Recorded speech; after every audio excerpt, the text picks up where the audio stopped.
thank you for allowing us to be here today. We praise you for giving us your word, and we praise you for giving us the breath in our lungs. The fact that a great God like you would make yourself known to small people like us is truly amazing. And the fact that you would privilege us with your presence, privilege us with a relationship is more than we could ever possibly expect, but for some reason, give it, God. Let us not take that for granted, but as we go into your word, let us go into it humbly, seeking to better understand the God who made all things. And let us recognize that this story right here is one of the most significant stories in all Scripture. It is really where you truly stepped into history and made yourself known. We love you, God, and we praise you. In your name we pray. Amen. Amen. Okay, so we are still walking through our story of the Bible. And last week we finished Genesis. And before we... actually, Brent, could you get the door for us real quick? Before we actually get started here, we don't have to recap all of Genesis or anything like that. But one thing I would like to do is I would want to ask you a question. Hey, Maverick. Hey. My question would be this. What do you think the purpose of the book of Genesis is? To begin the story. Yes, so that is true, to begin the story. But what is the overall storyline of the book of Genesis, do y'all think? Tracing the promised seed. It's tracing the promised seed, so that's like an overarching theme.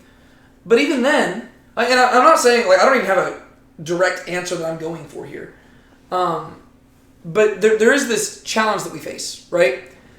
Because every story has a starting point and ending point, and how we structure things is going to reflect what that story is about, right? Well, Genesis, it starts with the creation of the heavens and the earth, and it ends with the people of Israel dwelling in Egypt and Joseph dying. And whenever Moses put this together, for some reason he thought that was a contained unit, right? Like that in and of itself is a story. What do you think that overarching story is, though? Because yes, we do trace the seed, but that's going to be something that we're going to also see throughout the rest of the story and stuff like that. I think it might actually be closer to what Paul was talking about when it says it's the beginning of the story, but what story? Right? That's really, I think, the question that we have to answer. Right? Because every story has a beginning. What story is this? What story was the book of Genesis beginning? The story of humanity and the story of the creation of the earth. Maybe. I believe it's the beginning. Like the beginning of the story really starts after Noah gets off the ark, and then God makes a promise to Abraham that he's going to make him a great and mighty nation. You know, his family's going to be great, and going to bless him through his son's seed. Yeah. So I think if I was just to give my answer, right, I think the story of Genesis would be really the beginning of the story of the people of Israel, right? But you could also answer that it is the beginning of the story of God's God's plan of redemption, right? But those go hand in hand, right? Because if you're looking at how the story begins and ends, right?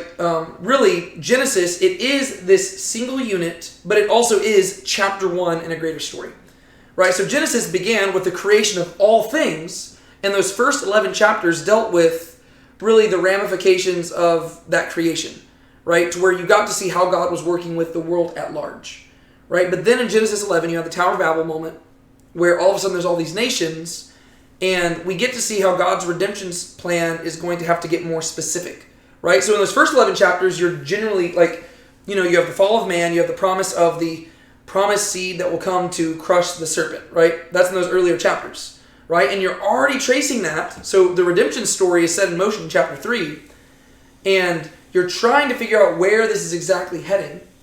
And then in Genesis 11, it zooms in, and you get to see exactly how God's going to bring this about. Right? He's going to use this one nation to bring about the redemption, right? And if you're reading through it, you're continuing to see God make all these promises, and it's beginning to develop. But at the end of the book of Genesis, Israel has not become a nation yet, right? And so really, the book of Genesis is a book about promises, right? God has made promise after promise after promise after promise, but none of them have been fulfilled, right? I mean, we've had Abraham have Isaac, but has Abraham become the father of many nations yet? No. Right? You had Isaac have Jacob, But has Isaac become the father of many nations yet? No. Jacob had 12 sons, but he's still not the father of many nations. Even whenever they go down to Egypt, there's only 70 of them, right? And so whenever you're looking at the book of Genesis as a whole, it seems to me that it is really just the birth of the people of Israel, right? And it's basically just laying all the foundation work so that you can understand, okay, here's God's plan of redemption, and we get to see that Israel is foundational to that plan, but really, the whole book of Genesis is nothing but introduction, right? It is giving you all the essential elements to set in motion the rest of the story, right? And so the reason I emphasize that is because whenever we turn to the book of Exodus, this is where we really begin to see the ball begin to roll, right? We actually begin to see the plan set in motion. Like by the end of Exodus chapter 1, we are going to see that the people of Israel have become a nation, right? And we have begun to see that there are people who are opposing them because they realize that they are powerful. And we get to see that God is blessing them despite all this, right? And so that's the main reason I wanted to emphasize that, just so that we can understand what the purpose of Genesis is. Because it's not just a series of disconnected stories, right? I thought that was something very important for us to emphasize before we hopped into this. Sound good? Mm-hmm. Okay, that being said, let's start in Exodus chapter 1. My goal for today is to get through 15 chapters of Exodus. And so, no better place to start than chapter 1. Now these are the names of the sons of Israel who came to Egypt with Jacob. They came each one with his household: Reuben, Simeon, Levi, and Judah; Issachar, Zebulun, and Benjamin; Dan and Naphtali, Gad, and Asher. All the persons who came from the loins of Jacob were 70 in number, but Joseph was already in Egypt. Joseph died, and all his brothers, and all that generation. But the sons of Israel were fruitful and increased greatly and multiplied and became exceedingly mighty, so that the land was filled with them. Look at that. 7 verses in, and what's happened to Israel? They've grown. They've grown, right? This is what God said, right? Remember whenever Jacob was getting ready to head into the land, God said, go into the land of Egypt. There I will make you a mighty nation. Well, that's pretty cool because that's something that God has been promising since way back in Genesis chapter 12. Right? And so right here, right off the bat, we're 7 verses into the book, and you're beginning to see, okay, the story is in motion. Right? Everything set up in Genesis is beginning to be fulfilled already in these early chapters of Exodus, or these early verses of Exodus. Verse 8. Now a king arose over Egypt who did not know Joseph. He said to his people, behold, the people of the sons of Israel are more and mightier than we. Come, let us deal wisely with them, or else they will multiply, and in the event of war, they will also join themselves to those who hate us and fight against us and depart from the land. All right? So not only do we have Israel turning into a mighty nation, but we get to see that time has passed to such a degree that there is a new king in charge of Egypt, and this guy does not, quote, know Joseph. The way it means know here probably does not necessarily mean, like, he physically did not know him. That goes without saying, right? This guy never physically met Joseph. What it probably means is either one of two things. Either he did not know what Joseph had done for Egypt, right? Because remember, Joseph, the reason he was in such a prominent place is because he helped Egypt out a lot. So it could be that this guy just didn't remember what Joseph did, and therefore he had no appreciation for Joseph's people.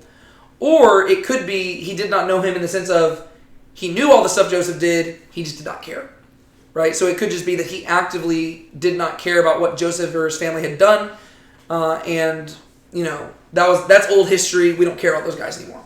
Right? So it could be one of those two. Right? Either he was ignorant of Joseph's actions or he was malevolent towards them.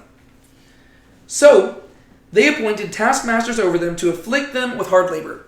We're going to see several things that the Egyptians are going to do here to try and afflict the people of Israel. What is the first thing they do?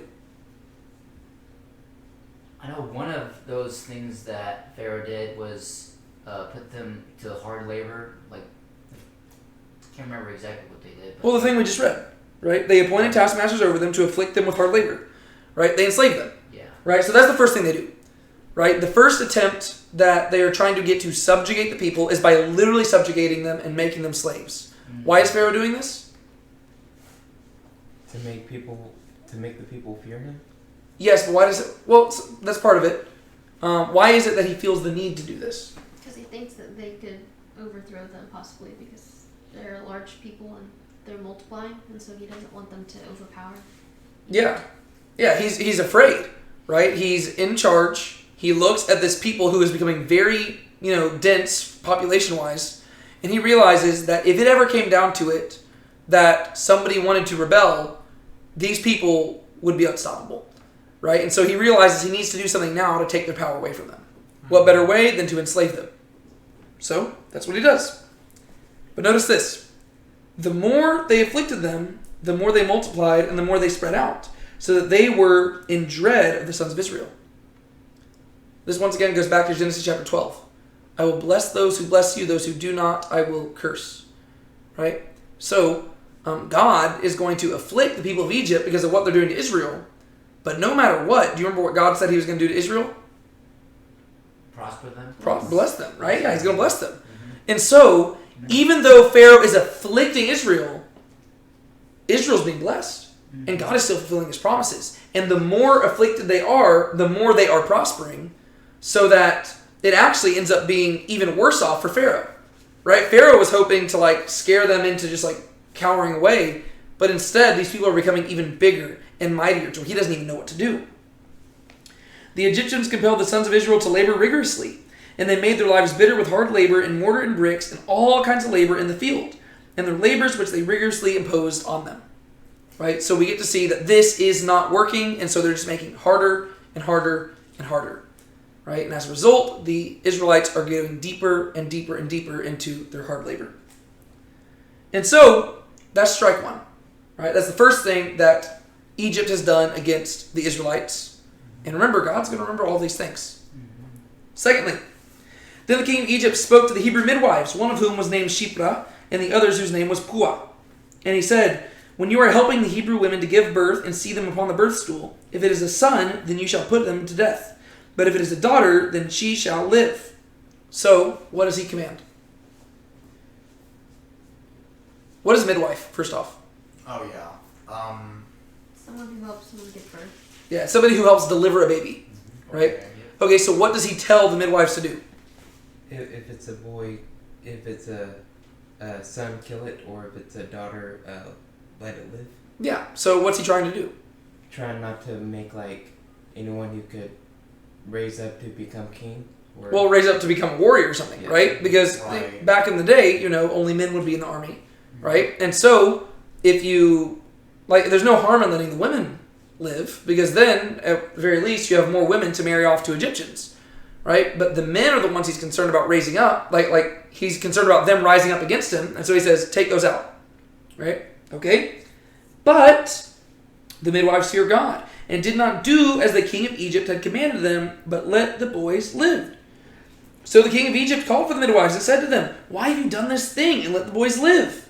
The midwives said to Pharaoh, because the Hebrew women are not as the Egyptian women, for they are vigorous and give birth to the midwife, and give birth before the midwife can get to them. So God was good to the midwives, and the people multiplied and became very mighty. Because the midwives feared God, he established households for them. Then Pharaoh commanded all his people, saying, every son who is born you are to cast into the Nile, and every daughter you are to keep alive. Right? So first thing he does is he enslaves the people. Second thing he does is he tells the midwives to kill the babies. But what do the midwives do? They don't. They don't, and they lie. Right? They say, oh man, we try to kill them, but as soon as we get down there, those women, they're tough. They just give birth on their own. Right? That's not what's actually happening, but the midwives are lying to Pharaoh to protect them. Right? And so, what's the third thing that Pharaoh finally says they should do?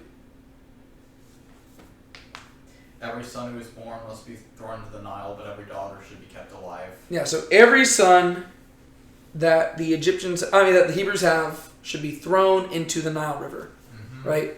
Babies can't swim, right? Yeah. So the idea is that, okay, it's not enough to kill them in their birth. Let's just take the kids and kill them afterwards, right? And once again, this is all his attempt to seize power.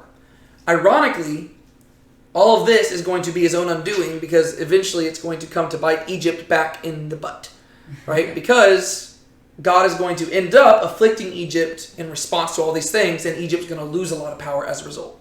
Right? And so those are the three things that Egypt does, right? That's really what chapter 1's about. It is simply about, it's giving us the context, right?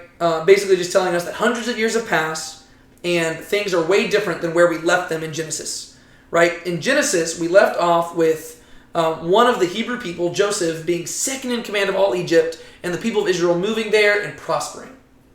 Well, you flip the page to Exodus, hundreds of years have passed. The people of Israel are prospering in a physical sense, in the sense of they turned into a nation, but they are now enslaved. And not only are they enslaved, but the king of Egypt, the Pharaoh, he has implemented several different measures to try to have their children killed. Right? That's where we're at, Exodus chapter 1. Which gives rise to a problem, right? Because we know that God said, I will bless those who bless you, those who do not, I will curse. Right? And we know that he promised he's going to bless Israel. So, if you've just been tracking what the promises made in Genesis, you know that two things have to happen. Israel has to be freed from this stuff, and Egypt has to pay. Right? Those are the two things that have to happen here. Right? Which then leads us to chapter 2. Now, so I'm also just going to linger, we're going to probably read through almost chapters 1 through 4 all the way through, because once we get to the actual Exodus story, we can summarize a lot of those things, right? But this stuff lays the groundwork, and so it's worth going slower through. Now, a man from the house of Levi went and married a daughter of Levi. The woman conceived and bore a son, and when she saw that he was beautiful, she hid him for 3 months. But when she could hide him no longer, she got him a wicker basket and covered it over with tar and pitch. Then she put the child into it and set it in the reeds by the banks of the Nile. His sister stood at a distance to find out what would happen to him. The word for basket there in Hebrew is the word teba. It does not show up very often in Scripture. The only two places it really shows up are here and in Genesis chapters 6, 7, and 8. What are chapters 6, 7, and 8 of Genesis about? The flood. The flood, right? You'll notice there are parallels here, right? So the word for the basket that this child is put into is the same as the word for the boat that Noah and his family got into, right? We translate that as ark. We translate this as basket, but both of them are the same word in Hebrew, right? They both refer to basically a box type shape, right? Noah's was a lot bigger than this one, but they're both boxes, and you'll notice they're both covered with tar and pitch. And they both go into the water in order to preserve life, right? In a place surrounded by destruction, right? So Noah built an ark, covers it with tar and pitch, so that his family can go into it and they can be saved through the waters from the destruction that is facing the earth. Well, this child is going to be placed into a teba covered in tar and pitch so that he can also pass through the waters and be delivered from the destruction facing people, right? So there's a parallel here, and the author of Exodus is clearly calling back to that, right? That's what's happening here. If you've ever seen the movie Prince of Egypt, I hate to break it to you, this moment was probably not nearly as dramatic as they portray it in that movie, right? Whenever this child's mother puts the baby in the basket, I mean, in that movie, you see the Nile flowing like crazy, and you see alligators chomping at it and stuff like that. Probably not what happened here. It seems like the woman intentionally places the basket in a certain place where she knows somebody's going to find it, right? You'll notice that it says, she put the child into it and set it amongst the reeds by the bank of the Nile, right? She was not just throwing it in there, just wondering what happened. She put it there, and she positioned her daughter, whose name eventually we learned to be Miriam. She puts her daughter there to watch after the basket to see what comes about, right? So they're expecting for somebody to find it here, and I think we might have even evidence for them to expect exactly the person who finds it to find it, right? So I think this is a very intentional plan right here by the mother.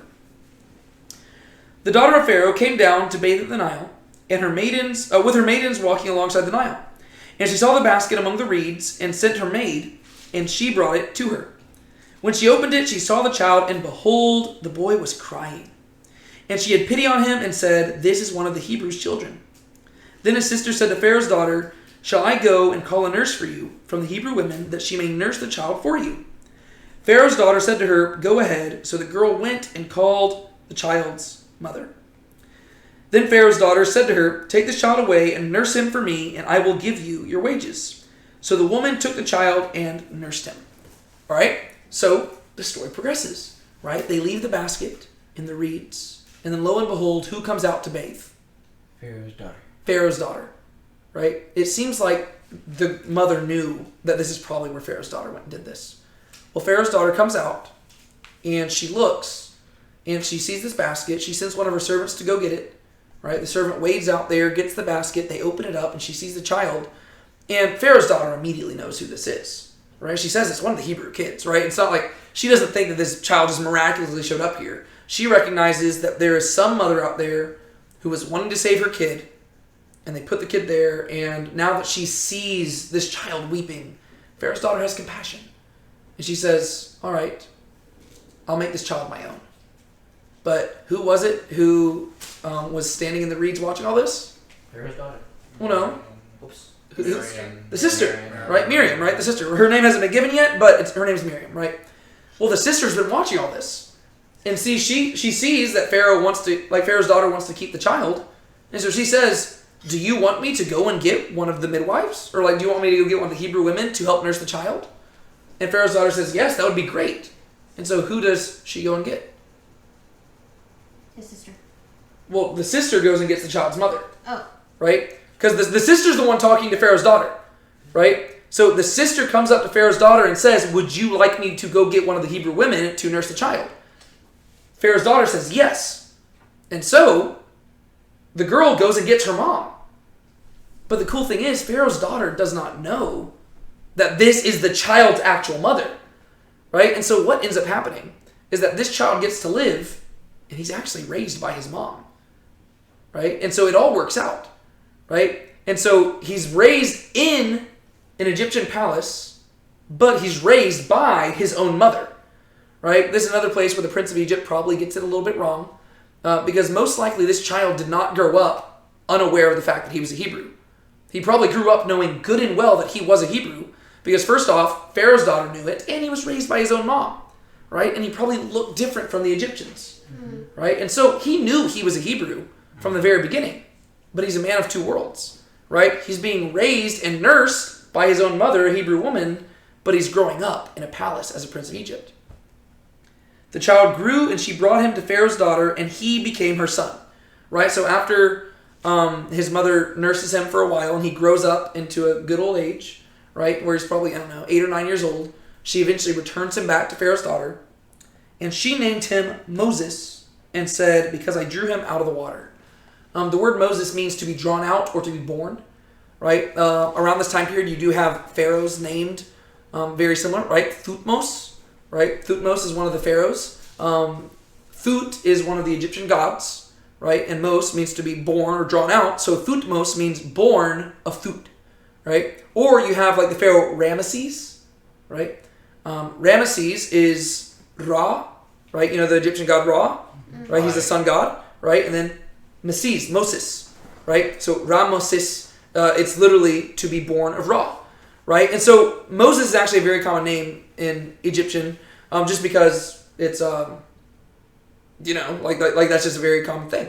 It is very possible even that, some scholars have even proposed that maybe Moses' name was something additional like Ramesses or Thutmose or something like that. But since Moses did not worship the Egyptian gods, later on he dropped that part of his name, right? And so he is simply Moses, right? He is the one to be born of, right? So that's kind of cool. So this child's name is Moses because he was born from the water, and he is raised as a prince of Egypt. Now this is probably a super interesting story here, but we're going to see that it skips a huge chunk in the next verses, right? But it's got to be really compelling if you just think about it, because like I said, we've seen so far that two things really need to happen, right? Israel needs to be freed, and Egypt needs to pay. And just given what we've read so far in these opening 10 verses of the second chapter, it seems like we know exactly where the story's heading, right? Because here we have a Hebrew child being raised in an Egyptian palace, and if this were any other story, you know exactly what would happen, right? This guy would raise to power, and who knows, he might even end up being the new king of Egypt, and he might be the one to free his people then and there, right? Or if it went somewhere else, he could raise up and he could eventually lead a rebellion to deliver his people, right? That's how most stories would go. But there's going to be a plot twist, right? Because you think you know where it's heading, right? It's like, oh, okay, Right. Moses is growing up. He's a man of two cultures. Here he is in the most powerful place in Egypt, but he's a Hebrew, right? He's descended from slaves, right? Ooh, what's he going to do? What's he going to do? Well, Moses might even think that he's participating in that story, right? Because what we're going to see is that he kind of has like a hero complex at the beginning of this, where he does kind of want to save the Hebrew people. But very quickly, that's not going to be how this goes. And by the end of this chapter, we're going to see Moses living in the desert. And he's not going to be in Egypt anymore. And so really, these next few verses are going to be this huge plot twist where we get to realize the fate of Israel does not depend on Moses. The fate of Israel depends on God himself. And whenever he decides to use Moses, it's not because Moses grew up as a prince of Egypt. Right? That's the cool thing. Right? So whenever you're reading it, like naturally, we're like, ooh, this Moses guy, he's going to be the hero. But this chapter is going to show us, no, Moses isn't the hero. Right? Moses is the vessel being used by the hero, which is God. So, verse 11. Now it came about in those days when Moses had grown up, that he went out to his brethren and looked on their hard labors. And he saw an Egyptian beating a Hebrew, one of his brethren. Right? So here you have Moses, once again, man of two cultures. He comes out, he's looking at his fellow Hebrew men enslaved, and he sees an Egyptian beating one of the Hebrews. So he looked this way and that, and when he saw that there was no one around, he struck down the Egyptian and hid him in the sand. This is not, like, once again, this is where the Prince of Egypt gets it wrong. In Prince of Egypt, if you've ever seen the movie, Moses starts kind of wrestling with the guy, and he accidentally pushes the guy off like just an elevated place, and the guy accidentally dies. That's not what happens here. Yeah. Right? And keep in mind, Prince of Egypt is one of my favorite movies ever. Right? I'm just highlighting the differences. Right? In Prince of Egypt, this is an accident.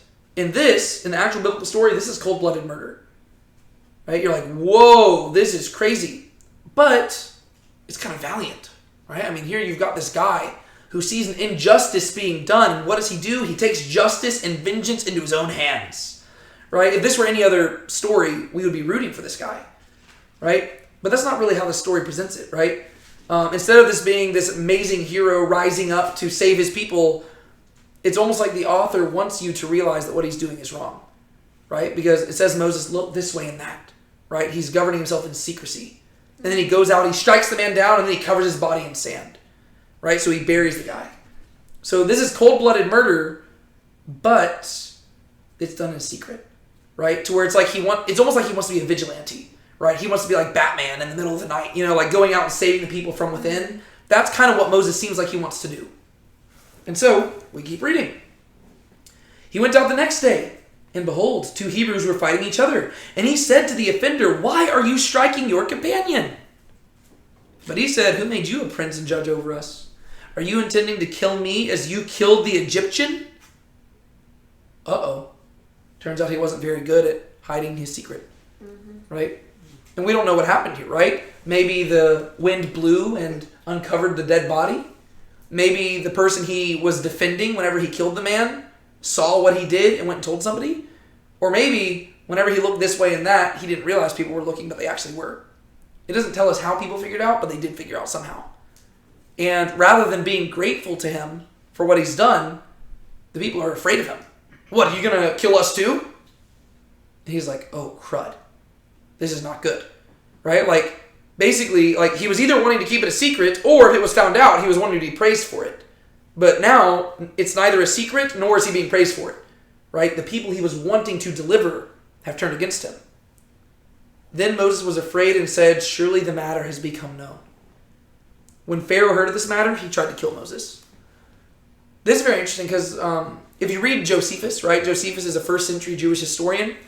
According to Josephus, and he could be wrong here, but originally Pharaoh did not have a son, and Moses was being raised to be the heir to Pharaoh, which would be kind of cool. And for the proposed, there's a few different proposed pharaohs for the Exodus time period, according to just like history. And there is one pharaoh who we know for a fact did not have a son, and so it could be that Pharaoh was the one we're talking about here. But Pharaoh turns on Moses, right? Because here he has allowed his daughter to raise up a Hebrew child in their palace. But now that Hebrew child is doing the very thing Pharaoh was afraid of, right? He has turned and killed an Egyptian, right? Isn't that what he was afraid of the Hebrews doing back in chapter 1? Right? This is what he was afraid of. And so he wants to kill Moses, but Moses fled from the presence of Pharaoh and settled in the land of Midian, and he sat down by a well. So Moses just gets out, right, he flees. And he doesn't just flee a little distance. He gets out to Timbuktu, right? He goes across the desert. He goes all the way into the land of Midian, which is way over in what we would call it now as Saudi Arabia, right? He goes way over there. Wow. And he settles down. And it tells us that he sits down by a well. What have we come to associate wells with thus far in the Bible? Drawing water. Well, yes, that's what you do at a well. But marriage is what we've come to associate, right? Oh, yeah. Remember back with Isaac and Rebekah, right? Remember Abraham's servant went to a well, and that's where he met Rebekah, right, to marry Isaac. And then Jacob met Rachel at a well, right? This is usually because wells were the only place where men and women would really interact with one another, because women were typically at their homes, but they would come out to draw water, right? And so it kind of makes sense that that's where people would meet at. But this is like a leitmotif throughout the whole scriptures. Whenever you're at a well, there's this layer of like marriage imagery that should be read into it. Now the priest of Midian had 7 daughters, and they came to draw water and filled the troughs to water their father's flock. Then the shepherds came and drove them away, but Moses stood up and helped them water their flock. When they came to Reuel, their father, he said, "Why have you come back so soon today?" So they said, "An Egyptian delivered us from the hand of the shepherds. And what is more, he even drew the water for us and watered the flock." You get the idea that Moses is a pretty cool dude. Either that or he was trying to impress them a little bit. He said to his daughters, "Where is he then? Why is it that you left the man behind? Invite him to have something to eat." Moses was willing to dwell with the man, and he gave his daughter Zipporah to Moses. Then she gave birth to a son, and he named him Gershom, for he said, "I have been a sojourner in a foreign land." Ooh. Wow, I felt that one coming on for a second. It's like, whew. So, what I want you to notice here is that Moses moves on. And so far, we haven't seen a chronology of this. But later texts of Scripture tell us how long has passed. And we're going to see that Moses was 40 years old when he left Egypt. Do you know how old he's going to be whenever God shows up to him in a burning bush? I'm going to guess 60. 80. Oh, 80. Right? 80 years are going to pass, right? We typically don't think of that. But 40 years Moses lived in Egypt. 40 years he lives in Midian. And it's not going to be until the final 40 years of his life that all the Exodus story takes place. Right? So Exodus chapters 1 and 2 cover 80 years of Moses' life. Exodus chapter 3 through Deuteronomy 34 cover those other 40 years. Wow. If you compare that to Genesis, right? Genesis covered thousands of years. Right? Exodus through Deuteronomy covers 40 years. It's almost like this is a super significant time period. Right? I mean, try to think of any other text in the Bible that really just spends that much time on this many years. Right? I mean, even the New Testament spans at least like a century. Right? This, like Exodus, Leviticus, Numbers, Deuteronomy, focused on 40 years of time. Right? It's really cool. But this also tells us something else. Right? Moses, whenever God shows up to him again, he's going to be 80 years old. Do you think Moses ever planned on going back to Egypt? No. Right? We know that Moses' story hasn't even begun yet. But from his perspective, he probably thought that Egypt was a thing of the past. He wasn't planning on going back for the Hebrew people. He was a Midianite through and through going forward. Right? So he was raised as a prince of Egypt. He was a son of the children of Israel. But he had kind of renounced both of those heritages. And he went to dwell in Midian and just become a shepherd. And you kind of get the impression that Moses was going to do that until the day that he died. Which, I mean, that would have been a totally different story. Right? That's entirely wild, though. But it will also inform you about how Moses responds in chapters 3 and 4. Right? When God shows up to him. Because sometimes we just kind of naturally assume that Moses knew where his life was going to go. No, it didn't. He didn't know where this was going to go. Right? It seems like he had an idea. Right? It's almost like he, in the beginning of chapter 2, had the same idea that we thought. Right? Oh, yeah. Here he is, Prince of Egypt, son of Israel. He's going to rise up and lead a rebellion. But that didn't happen. Right? And so, if anything, we almost have Moses being like the wasted potential. Right? Here's this guy who, he could have been something, but he's not. Right? His parents, his mother saved his life. Right? She probably had the privilege of seeing her boy grow up. And they probably, I think even according to Josephus, people thought that Moses was going to deliver them. But now it doesn't happen. And then Moses leaves and 40 years pass and nothing. And you're like, wow, what's happening here? And now you have questions again, right? Because you're like, well, I thought that the people of Israel had to be freed, and I thought that Egypt had to be punished. And I thought it was going to happen through Moses, but Moses, he left now. He's just in the desert. He's a shepherd. What's going to happen? That leads us to the final few verses of chapter 2. Now it came about in the course of those many days that the king of Egypt died. And the sons of Israel sighed because of their bondage. And they cried out. And their cry for help because of their bondage rose up to God. So God heard their groaning, and God remembered his covenant with Abraham, Isaac, and Jacob. God saw the sons of Israel, and God knew. So God sees all this happening, and he knows what he's about to do. This is where the Rich Mullins song, Awesome God, comes to my mind. You know, when he rolls up his sleeves, he ain't just putting on the Ritz. Our God is an awesome God.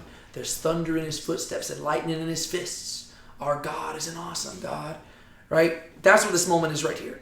Right? Because you're looking and you're wondering, like, when's God going to take action? What's he going to do? How are the people going to be saved? We thought it was going to be through Moses, but Moses is gone. But you know who's not gone?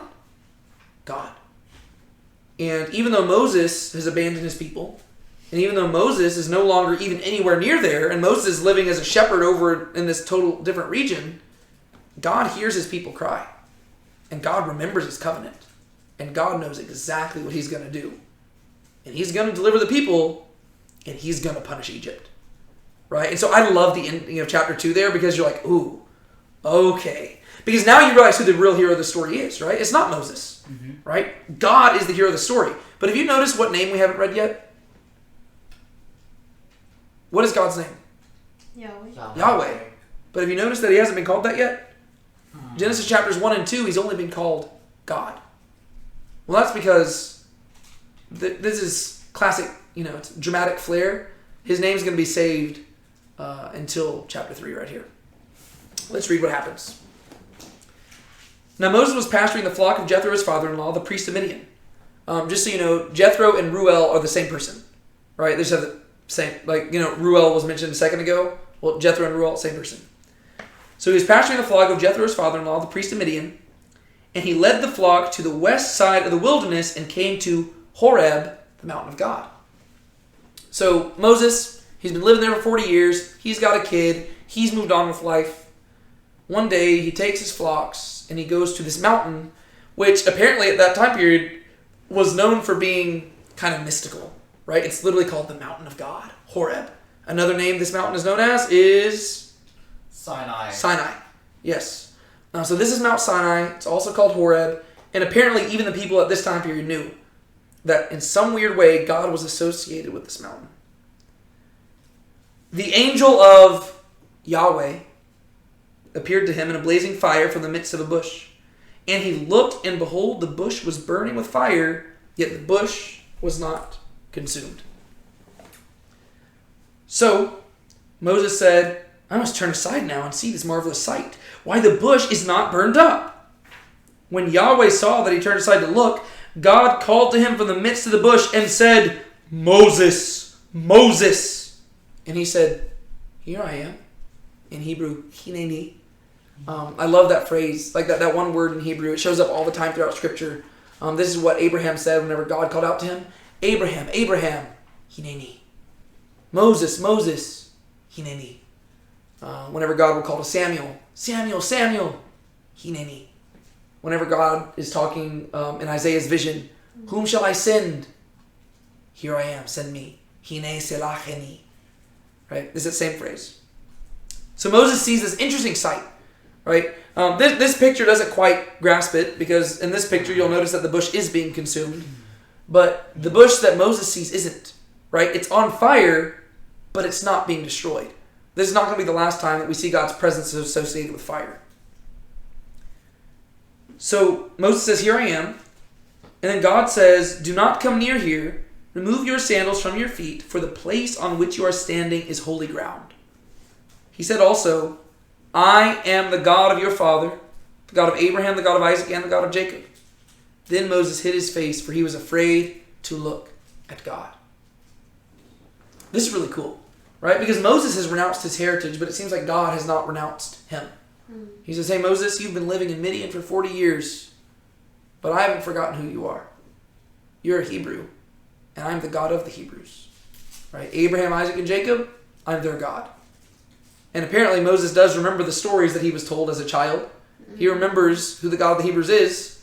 And so what does he do? He hides his face. Ooh. I remember how Adam and Eve had to hide. Maybe I should hide too. Yahweh said, notice that he's being called Yahweh now.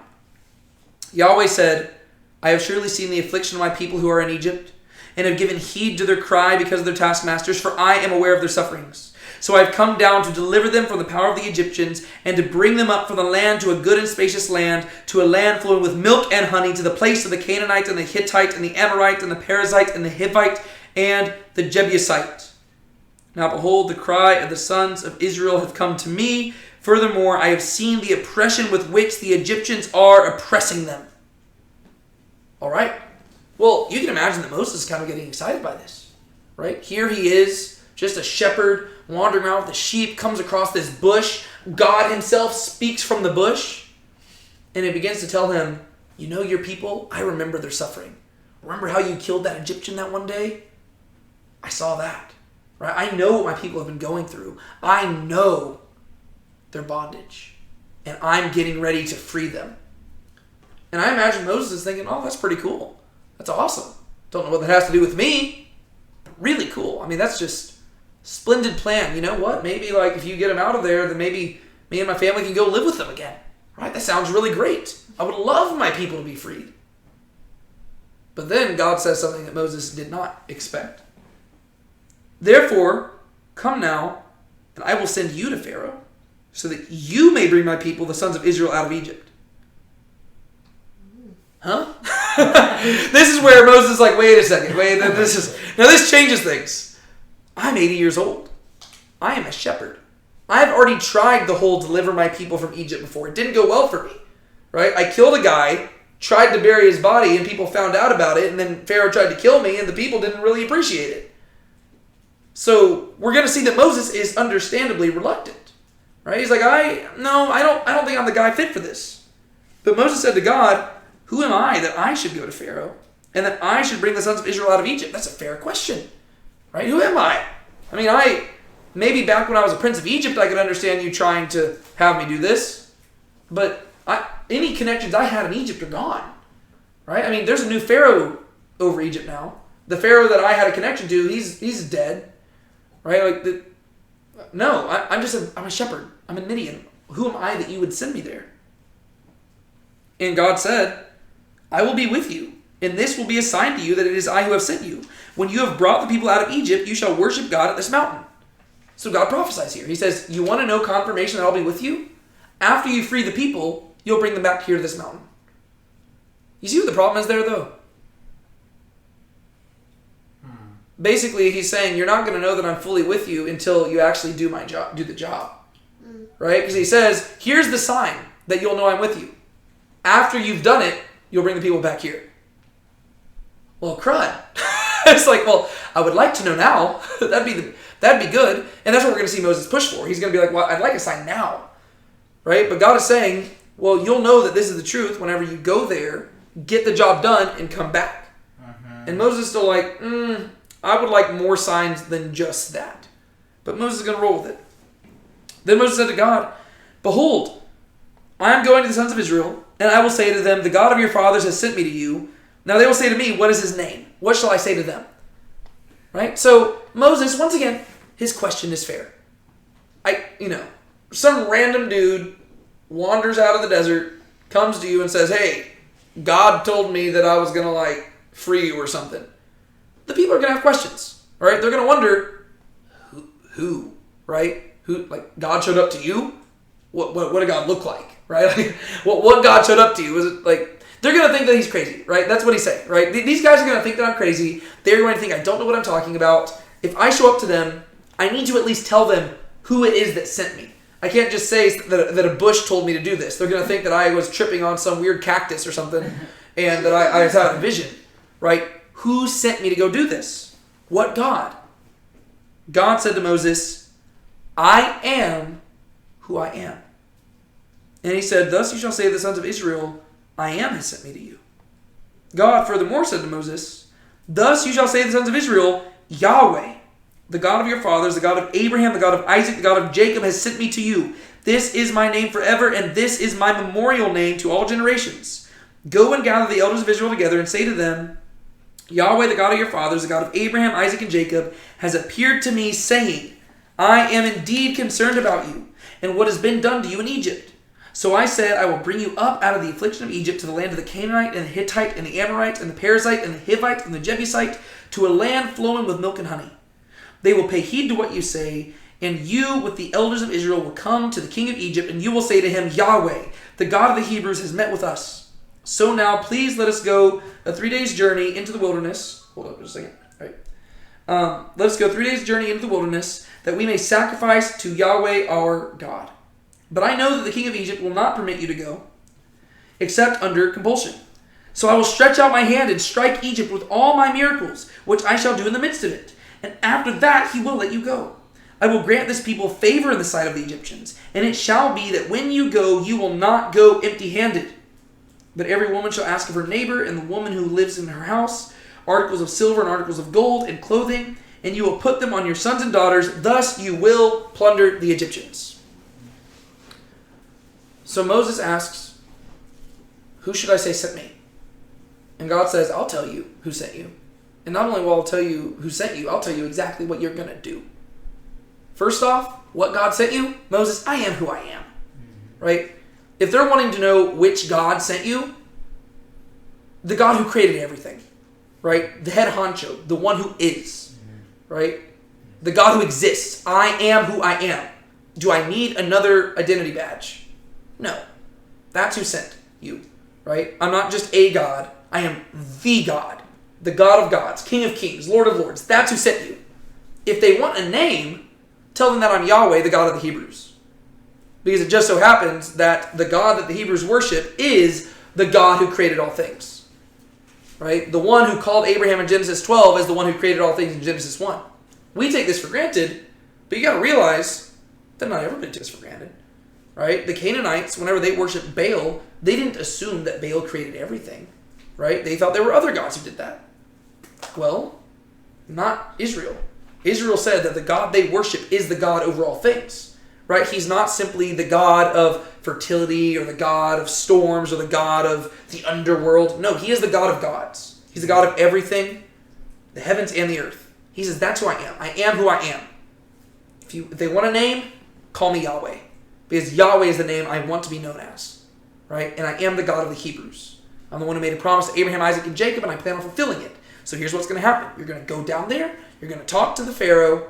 You're going to get my people out of there. And whenever you leave, guess what? You're going to plunder the Egyptians, and it's going to be great. But do you think Moses is immediately signing up for this? No, because guess what? Once again, he's 80 years old. Right? This is not a spring chicken who's like ready to go pounce on another Egyptian. He's like, no, I've got a life here. Right? I've built a life here. And so he's going to have an excuse. He's making up excuses to not go on the journey. And he's afraid. Yeah. Absolutely. Typical beginning. Yeah. Then Moses said, this is chapter 4 now. Then Moses said, what if they won't believe me or listen to what I say? For they may say, Yahweh has not appeared to you. I will say this is still a fair question. Right? Because imagine some random shepherd wandered out of the desert and told you that God showed up to him and told him to take on the most powerful man on the face of the planet. I mean, people are going to say, okay, if we're going to put our lives at stake here, we want to at least have evidence that you've interacted with God. So I think what Moses asks here is a fair question. Right? Can't I show them at least something to show that I've interacted with you? Right? I think that's fair. Because, I mean, you shouldn't just blindly follow anybody who says that they've heard from God. They need to at least have some sort of proof. Well, Yahweh says to him, what is that in your hand? And he said, a staff. He said, throw it on the ground. So he threw it on the ground and it became a serpent. And Moses fled from it. Yeah, I bet. That'd be terrifying. Imagine throwing down a wooden stick and it turns into a snake. You're like, what the heck? He got out of there. But Yahweh said to Moses, stretch out your hand and grasp it by its tail. So he stretched out his hand and caught it, and it became a staff in his hand. That they might believe that Yahweh, the God of their fathers, the God of Abraham, God of Isaac, and God of Jacob has appeared to you. Wow. He can take a wooden staff, right, an inanimate object, and turn it into a living being that crawls on the ground. Also, notice the imagery. Just totally, like God is in total control of the serpent. Right? If we're going back to Genesis, and we got the serpent who's going to crawl on his belly until he's crushed by the Amen. seed of the woman, right? God can take care of the serpent whenever he wants. That's right. Right? He can literally turn a piece of wood into a serpent. Mhm. Right? And he can turn the serpent back into a piece of wood. Right? God can do whatever he wants. That's right. Yahweh furthermore said to him, "Now put your hand to your bosom." So he put his hand into his bosom, and when he took it out, behold, his hand was leprous, like snow. Then he said, "Put your hand under your bosom again." So he put his hand into his bosom again, and when he took it out of his bosom, behold, it was restored like the rest of his flesh. So not only can God bring dead things to life, he can make living things dead. Right? I mean, Moses took his living and breathing good hand, put it away, brought it back out, and it was white, like it was dead. Right? It was diseased. And then he restored life. Right? So this is not simply any God. This is a God who can give life and who can take life. And he can give life to things that had no business being alive, and then he can take that life away again. And he can take life from things that should have been alive, and he can give those things life again. Right? This is a guy who is apparently in the resurrection business. But he also can destroy if he wants to. If they will not believe you or heed the witness of the first sign, they may believe the witness of the last sign. But if you will not believe even these two signs or heed what you say, then you shall take some water from the Nile and pour it on dry ground, and the water which you take from the Nile will become blood on the dry ground. Then Moses said to Yahweh, "Please, Lord, I have never been eloquent, neither recently nor in time past, nor since you have spoken to your servant, for I am slow of speech and slow of tongue." Most people, or some people will suggest that Moses has a stutter. I don't think so. I think Moses is just coming up with excuses at this point. Right? I think this is the one where Moses really begins to show his colors. Right? All the other questions have been legitimate. Right here, though, he says, "God, I'm just not a good speaker." The thing is, in a few chapters, we're going to see that Moses speaks just fine. Right? Aaron is going to be given as his mouthpiece, but like Moses is going to, the whole book of Deuteronomy is his final speech to the people of Israel. Right? He'll be a good speaker. Right? He's just coming up with excuses. He says, "God, I've never been a great public speaker." And it's like, okay. Yeah. And you can see God's anger in how he responds. Yahweh said to him, "Who has made man's mouth? Or who makes him mute or deaf or seeing or blind? Is it not I, Yahweh? Now then go, and even I, will be with your mouth and teach you what you are to say." Yes? It reminds me of in the Prince of Egypt when, Yeah. that scene, he makes the excuse and then you can hear God's voice saying, "Who made man's mouth?" Yeah, Yeah. that's probably the best part of Prince of Egypt, like how they adapt that. Because you can, the burning bush sequence in the Prince of Egypt is very well done. Because you get to see God's anger, his frustration, his sorrow, his compassion, all of it together. They characterize it really well. But this is where you get to see that God's kind of lost his patience with Moses here. He says, "Are you kidding me? I just turned a piece of wood into a snake, and you're afraid I can't help you speak?" He says, "Who do you think gave you that mouth to begin with, Moses? Who do you think gave you those eyes? Who gave you those ears? You think I would call you to go do something that you couldn't actually do? No, I will equip you to do it. And if you don't think you're ready now, well, guess what? By the time you get there, I'll make you ready." All right, this is where you have that, the Billy Graham quote? God doesn't call the equipped, he equips the called. He says, "Moses, your excuses are lame, right? The other questions were fine, but now this is unacceptable." Right. And I think Moses begins to realize that he can't make any more excuses, because notice what he says. But he said, "Please, Lord, now send the message by whomever you will." And other translations say, basically, God send someone else. Right? The idea is that this is where Moses he realizes he has no more excuses, and he's just straightforward. He says, "God, please send anybody but me." Right? He's like, "Okay, I realize that I can't get around you. Let me just be straightforward. I do not want to go." Right? And he probably has plenty of reasons for this. Right? He's got a comfortable life in Midian. The last thing you want to do when you're 80 years old is leave your nice, peaceful life with your family, pack up, and go confront the most powerful man on the face of the planet, and ask him to give his thousands of most precious slaves away. Especially whenever you realize that you were almost killed as a child because this dude's predecessor was afraid of a Hebrew wanting to free the Hebrew people. Right? I mean, like, that's the last thing you want to do, right? You're just really complicating life here. And so Moses says, send somebody else. Then the anger of Yahweh burned against Moses and said, is there not your brother Aaron the Levite? I know that he speaks fluently. And moreover, behold, he is coming out to meet you. When he sees you, he will be glad in his heart. You are to speak to him and put the words in his mouth, and I will be with your mouth and his mouth, and I will teach you what you are to do. Moreover, he shall speak for you to the people, and he will be as a mouth for you, and you will be as God to him. You shall take in your hand this staff, which you shall use to perform signs. So this is where God just gets mad. And he says, Moses, let me clarify something. I wasn't asking you to go down to Egypt. I was telling you. Right? This was not me inviting you to do this. This is me telling you you're going to do it. You can come up with excuse after excuse after excuse. I will always take away those excuses. You think you can't speak? I'll make you speak. You still don't want to speak? I'll give you your brother to help out. You don't think you can do anything to impress Pharaoh? Guess what? Use that staff. Right? If you don't think you can do it, I'll take that piece of wood and I'll do it with that. He says, that's all I need. Right? This was not a question mark. It was an exclamation mark. Right? I wasn't asking. I was commanding. Then Moses departed and returned to Jethro, his father-in-law, and said to him, please let me go, that I may return to my brethren who are in Egypt and see if they are still alive. And Jethro said to Moses, go in peace. Now Yahweh said to Moses in Midian, go back to Egypt, for all the men who were seeking your life are dead. So Moses took his wife and his sons and mounted them on a donkey and returned to the land of Egypt. Moses also took the staff of God in his hand. And so Moses very reluctantly goes down to Egypt. What's really cool, though, is that within a few chapters, we're going to see that Moses goes from the reluctant prophet to, like, this dude who is, like, gung-ho for everything that God is doing. Because he's going to see the power of God unlike any of us have ever seen. Right? I mean, God is, like, this. We often don't understand how important the Exodus story is. There has never been a moment in human history where God has made himself known as publicly as in the Exodus story. Right? Even whenever Jesus came in the flesh, you have to realize he was mainly just around the people of Israel. And at the height of his popularity, he was like feeding, 5,000 men plus women and children. Right? Whenever Jesus died on the cross, there were a handful of people there.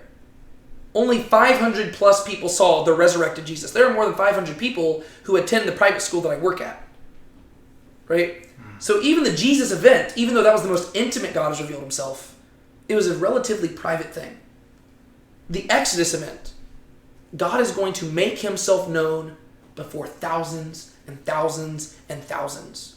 He is going to demonstrate his glory to the nations. Right? That is what this event is about. Right? And Moses is going to be the figurehead at the front of all of this. And so even though he's reluctant right now, very quickly he's going to be won over. But there's one thing that needs to be taken care of first.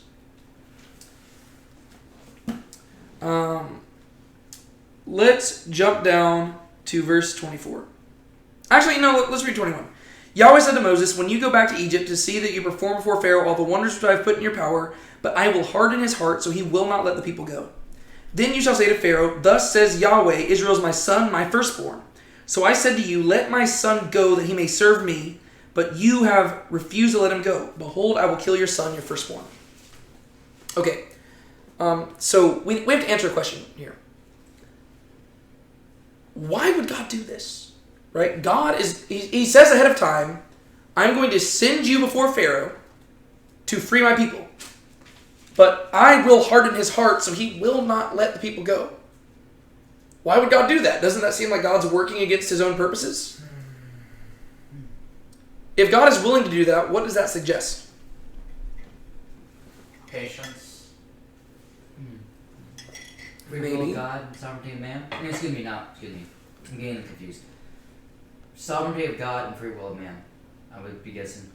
Maybe, but it says that he's hardening Pharaoh's heart. To me, what it would suggest is that God's goal in the Exodus story is not simply to free the people.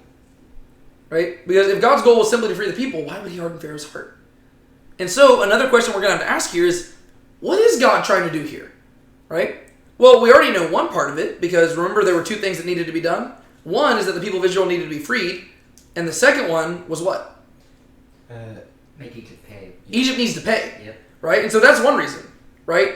God is wanting, like, Egypt is going to have to pay for what they do, and God even explains that, right? He says, I will kill your son, your firstborn, right? Because the Egyptians killed the boys of Israel, right? And so God says, okay, well, eye for eye, tooth for tooth, I will kill the firstborns of Egypt, right? So Egypt is going to have to pay for what they did to my children, right? So that's one big aspect of it. But as we're going to also see, this ties into what I've emphasized already. This event is a spectacle, right? So in addition to making Egypt pay, and in addition to freeing the people of Israel, another big goal that God has in this whole event is to demonstrate his glory, right? And so he's going to harden Pharaoh's heart, and he's going to drag this out for 10 long plagues. And the reason why is because he's trying to accomplish two things.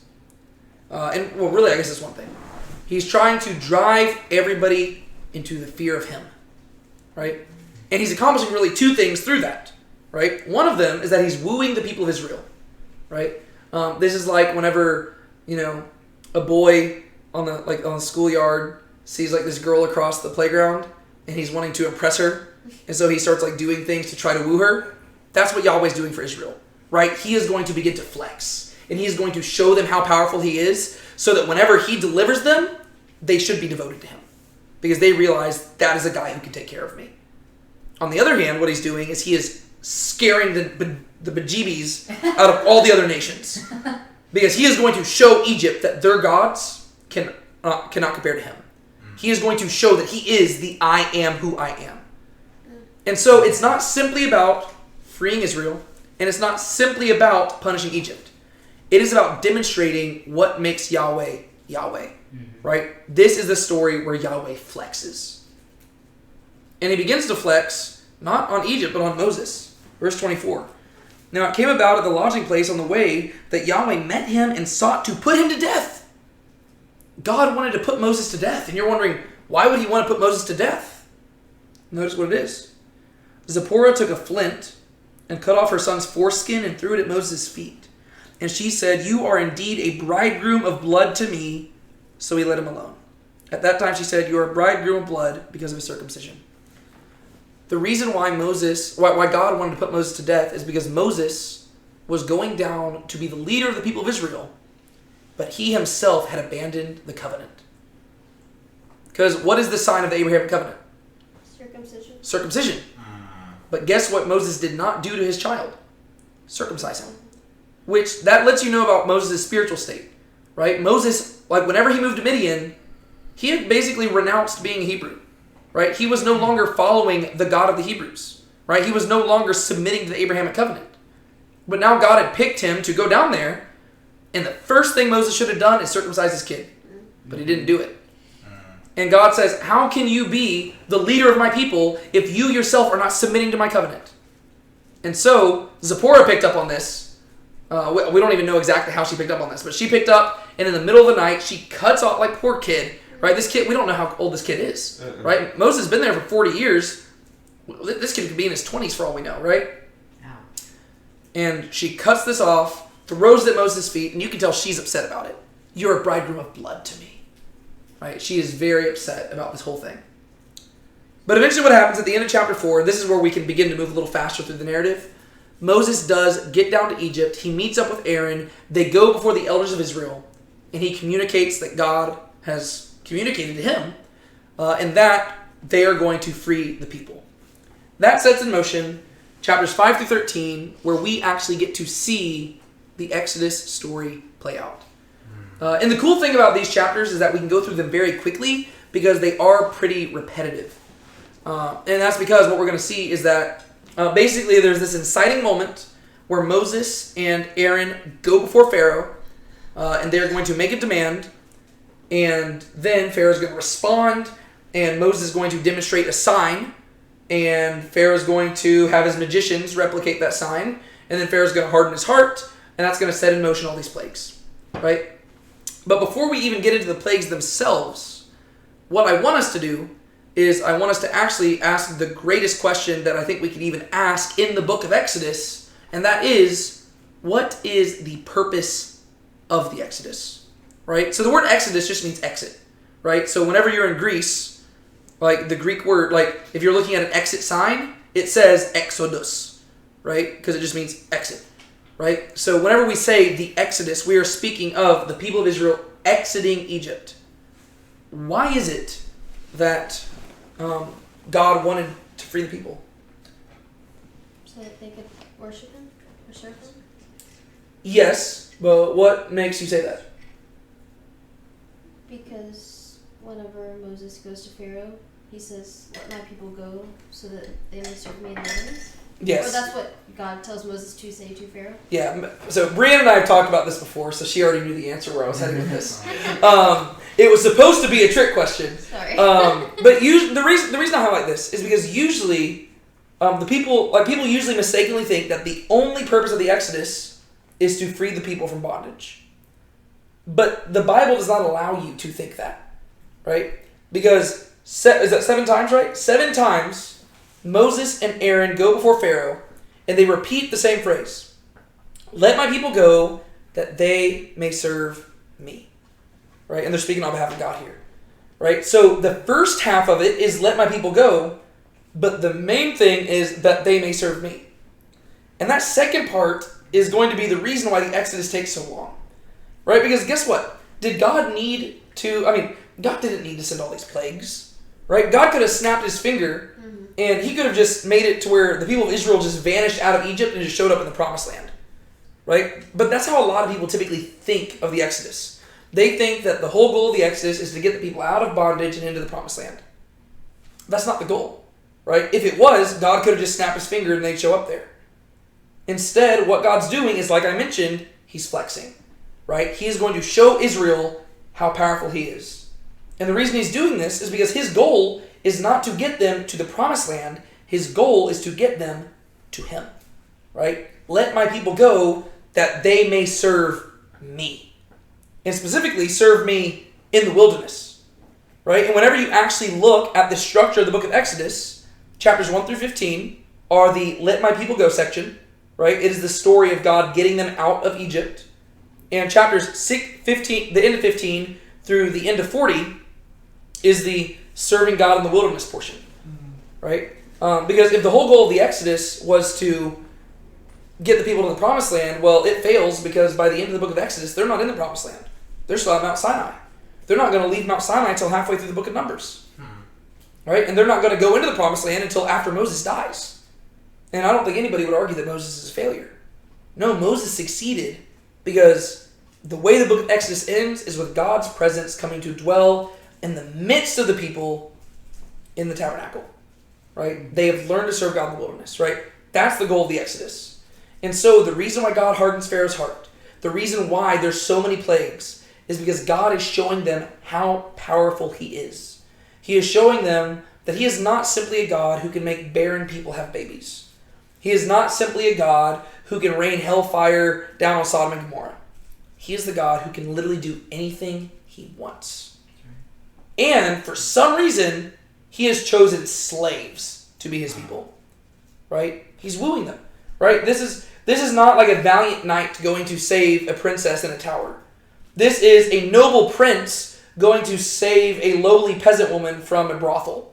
Right? That's what it is. To where it's like, whenever the woman like sees the prince, it's like, whoa, how did I deserve you? Right? That's what this is supposed to be. And so the purpose of the Exodus was not to get the people of Israel to the promised land. The purpose of the Exodus was to get the people of Israel to God. Right? If you understand that, you'll understand the rest of the book. And whenever it says that Pharaoh hardened his heart, and Pharaoh hardened his heart, and then whenever it actually says that Yahweh hardened Pharaoh's heart, all of a sudden it makes sense. Because it's not simply about getting them out. Right? That's easy for God. Right? That's child's play. What's a lot harder is God doing something to make people actually be devoted to him. Right? Because the human heart is so sinful that if God just snapped his fingers and they immediately got it, then they would expect everything to come just as quickly. Ironically, even though it takes a while, they're still going to want things to come quickly. Right? This is who we are. right? We like instant gratification, right? And the people of Israel, they're still going to miss the point, right? The sad part is that once they get into the wilderness, do you know what they're going to want to do? Complain, Go back which to they Egypt. were. Well, they're going to either want to go back to Egypt or get to the promised land. The one place they're not going to want to be is in the wilderness to serve God, right? And that's the whole part. Like, so that's why God's doing this, because he's wanting to demonstrate that he is worthy of being served, right? He is trying to show them, this is who I am. I love you, and I'm willing to do this for you. And look at what I can do, right? You think that I can't, like, smite Pharaoh? I can do that, right? You think that I can't afflict Egypt? I can do that, right? These people who have been oppressing you, I can oppress them, right? These people who killed your children, I can kill their firstborn, right? And so that's what God is really trying to accomplish through all of this. And so, as you get into the following chapters, you get to see this structure that becomes repeated. This is like just a small version of the table. I've actually, if you actually go look at my journals, whenever I went through Exodus a little bit more in depth, I have like a super expanded version of the same table. Wow. Where it just highlights all the different parallels that you have in the story. But you'll notice that there is a certain structure to this. What typically will happen over the course of the next few chapters is that Moses and Pharaoh will go before, Moses and Aaron will go before Pharaoh, right? And they will say the phrase, "Let my people go, that they may serve me in the wilderness," right? Well, what will happen is that Pharaoh will say no to this, and so what will happen after that is that a plague will fall upon Egypt, right? And usually, what will happen, especially on the later plagues, is that Israel will be set apart from those plagues. In some of the instances, the magicians will try to replicate the plague, but eventually they won't be able to do it anymore.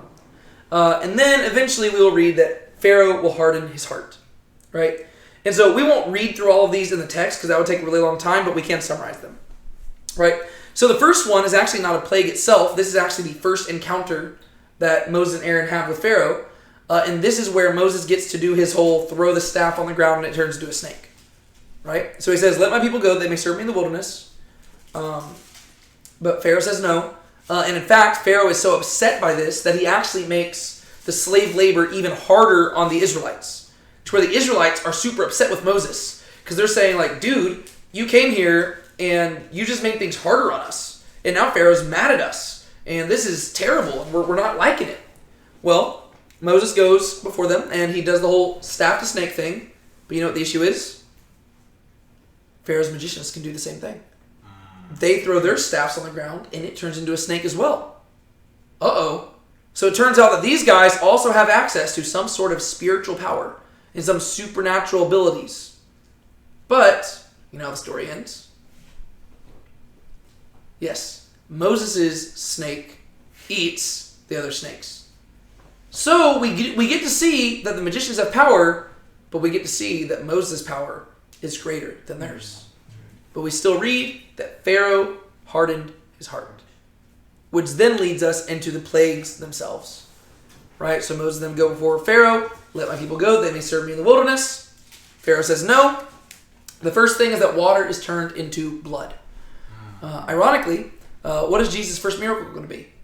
Turn water into wine. Water into wine, right? It's almost like a reversal of it, right? Water to blood is like it's a plague of destruction, right? Water to wine is a plague of it's not a plague; it's a miracle of prosperity, right? But if you know anything about like Christian tradition, blood and wine, they kind of go hand in hand with one another, right? And so whenever Jesus is turning water to wine, it's almost like he is the greater Moses doing that. And so the first thing is that the water is turned into wine, right? But the issue is the magicians are able to replicate that as well. But here's another thing that's kind of funny when you read the story, is that you'll realize that the magicians being able to replicate this is not as much of a flex as they think it is. Because what are all these miracles doing to the economy in the land of Egypt? Making it worse. Yeah, they're destroying it, right? It's making it worse. And so the magicians are like, ha ha ha, we can do that too. It's like, oh good, you can also destroy your own economy? Good job. Like, it's like, so yes, they are replicating it, but if anything, they're just seeing to their own destruction all the more, right? So it's actually kind of funny. But why do you think God would start with the water to blood? Why would start with that, you mean? Yeah. Do you know what the most central, So what is the most central aspect to Egyptian economy? Like I'm not. what is the thing that is most important when it comes to the land of Egypt? Water. Well, why would water be so essential in Egypt? Because it's a hot place and you can get thirsty. Well, the majority of Egypt is desert, Right. right? And so water becomes very essential. Yeah. But do you know where most of Egypt is actually unpopulated because it's so much desert, right? But do you know where most people are living in Egypt? It's along a certain body of water. Nile River. The Nile River, right? The Nile River is essential. Like the Egyptian economy hinges on the Nile River, right? If the Nile River is out of commission, well, there goes the Egyptian economy, right? Everything about Egyptians thriving hinges on the Nile. Well, that's where the water and blood thing starts. Moses goes out to the Nile River, turns it to blood. In the very first plague, God cripples Egypt's economy, right? You know this thing you depend on? Boom, gone. Well, crud. And then you're wondering, oh man, what about Egypt's river gods? Couldn't they save them? Nope. Uh-oh. Well, that's not good.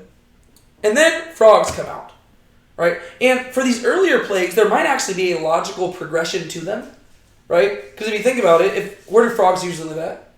Water. In the water.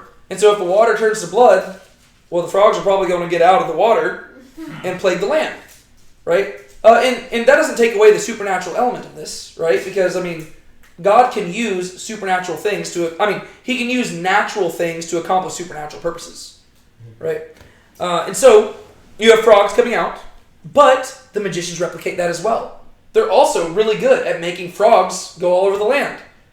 But do you again see how they're just hurting their own economy even more? Yeah. Okay. Well, that leads us to plague number 3, gnats. Right? This time we actually don't get to see the let my people go thing. That part we just don't get to see that interaction. But we do see that the third plague of gnats happens. And then in chapter 8, verse 18, look at what happens here. The magicians tried with their secret arts to bring forth gnats, but they could not. So there were gnats on man and beast. Then the magician said to Pharaoh, "This is the finger of God." So this is the moment where the magicians begin to realize, okay, this God is a little too powerful, right? The other stuff, they were able to at least replicate. This one, they're like, we can't do this stuff, right? This is beyond even us. Uh-oh. And God is just getting started. Yikes. Next one is flies. After that, pestilence falls upon the animals and makes the animals die. After that, boils begin to break out on the people themselves. Oh boy. Right? So that the people themselves are being afflicted by this. And once again, it makes sense if you're just kind of tracking with the logic of this. Right? If you got flies everywhere, then pestilence killing the animals, there's probably all sorts of diseases that are spreading throughout the land of Egypt. And those diseases are probably now getting on the people, so the people are breaking out into all these skin rashes and disgust. Like you can see that there is a logical progression to them. But then, chapter 9, verse 11, look at this. The magicians could not stand before Moses because of the boils, for the boils were on the magicians as well as on all the Egyptians. So not only can the magicians not replicate it, they can't even prevent it. Right? The magicians themselves are victims to the plagues. Right? They're not even exempt anymore. Right? These guys, at the beginning, they're like, ha ha ha, we can do that. We can do that. We can do that. Oh, we can't do that one. Oh no, it's happening to us. Right? We see this reversal. Like, I love that part. Like, if you just track the magicians, you get to see how each of these is getting worse. Right? Because at first, they're like, that's child's play. Child's play. All right, that was a little bit harder, but we can still do it. Oh, no, that's beyond us. Oh, wow, we're suffering now as well. Right? Like, they themselves are now unable to even stop it. And it says they can't even stand before Moses. Wow. Right? They can't even mock him. Right? Because they're so afflicted by this that they have to just stay in their rooms to try to treat their own wounds and all their boils. Right? That's how bad things are getting. And throughout all of this, I want you to notice that in many of the cases, it explicitly tells us that Israel is set apart. Right? So whenever the flies reach the land, Israel was set apart. When pestilence struck the animals, not Israel's animals. It doesn't tell us about that with the boils, but I'm assuming it's true. Right? There's certain places where it just doesn't mention it, but I'm assuming the Israelites were exempt from the boils. Right? That's why it says the magicians couldn't stand before Moses. I'm assuming Moses was standing there because he was fine, Yeah. but they could not, right? And then you keep reading, hail starts falling. Huge pieces of hail, which is wild because, once again, Egypt is primarily desert region, Yeah. But right? it's like ice. Yeah. Like, so deserts are known for being hot, and they're known for not receiving a lot of rain, And then but now this it's happens. hailing, which is cold rain, right? It's ice. Now we're beginning to get into the stuff which is explicitly supernatural, right? So it's advancing, and it's getting worse and worse and worse, and then God sends locusts upon the land to eat up all the crops and do all this. He is just single-handedly destroying the economy, right? Now you can begin to see why Moses so quickly is won over, right? Moses is seeing all this stuff go down, and he's realizing that he is getting the first-hand privilege of seeing the God of all creation make himself known, Wow. right? Yes. God is confronting the most powerful people at this time period, right? The Egyptians, right? At the height of their kingdom. God is showing up and he's saying, y'all are nothing to me, right? You might think you're great. You might think you can enslave my people. I will squash you like a bug, right? That's what God's doing here. He is flexing and showing how powerful he is because none of this is difficult for him, right? All he has to do is, he's like, hey, Moses, just go tell him it's going to happen, right? It's not like Moses is having to do all these secret potions and no. God simply says it and it happens, right? That's it. It's at the snap of his finger, right? God's like, I spoke this universe into existence and I can speak you out of existence if I wanted to. But instead, I will simply afflict you. Plague number 9 is darkness, right? And it describes the darkness as a darkness that is so deep that it can be felt. Huh, is it like feelings? Well, no, it's darkness in the sense of like just it's so dark. Like I think when it says darkness that can be felt, it's almost like it's like a scary darkness, right? You know what I mean? Like when it's so dark where you just like you feel like the weight of the shadows because you're like fear, you're scared. like Yes. Oh. Yeah, I think that's what it's kind of getting at there, to where it's just really dark. It could be that it's talking about like fog. I don't know. It could be that it was like a really a dense fog that just made it very dark to where they couldn't see anything. I have no idea. But it was a darkness that could be felt, but the people of Israel were exempt from it, which is also very interesting. That's clearly a supernatural thing. All of that leads us to the final plague. But when you're looking at the verse references there, you might notice that plague number 9 takes place in chapter 10. Plague number 10 doesn't take place till chapter 12. That's because there's something very important that God communicates about this final plague. Let's look at chapter 11. Now Yahweh said to Moses, one more plague I will bring on Pharaoh and on Egypt. After that, he will let you go from here. When he lets you go, he will surely drive you out from here completely. Speak now in the hearing of the people that each man ask from his neighbor and each woman from her neighbor for articles of silver and articles of gold. Yahweh gave the people favor in the sight of the Egyptians. Furthermore, the man Moses himself was greatly esteemed in the land of Egypt, both in the sight of Pharaoh's servants and in the sight of the people. Why do you think everybody would think so highly of Moses? Probably because he wasn't afflicted by any of the plagues, or at least most of them. Well, yeah. And whenever it says that they greatly esteemed him, I don't think it necessarily means that they loved him. Right. I think it probably means that they're like... They saw value. Well, they're realizing this is a guy you listen to, right? Because here this 80-year-old dude showed up out of nowhere, and through his words, spoken on behalf of his God, their entire economy has been destroyed. Right? Everybody, even Pharaoh himself, is being afflicted by all of this stuff. To where these people are trembling.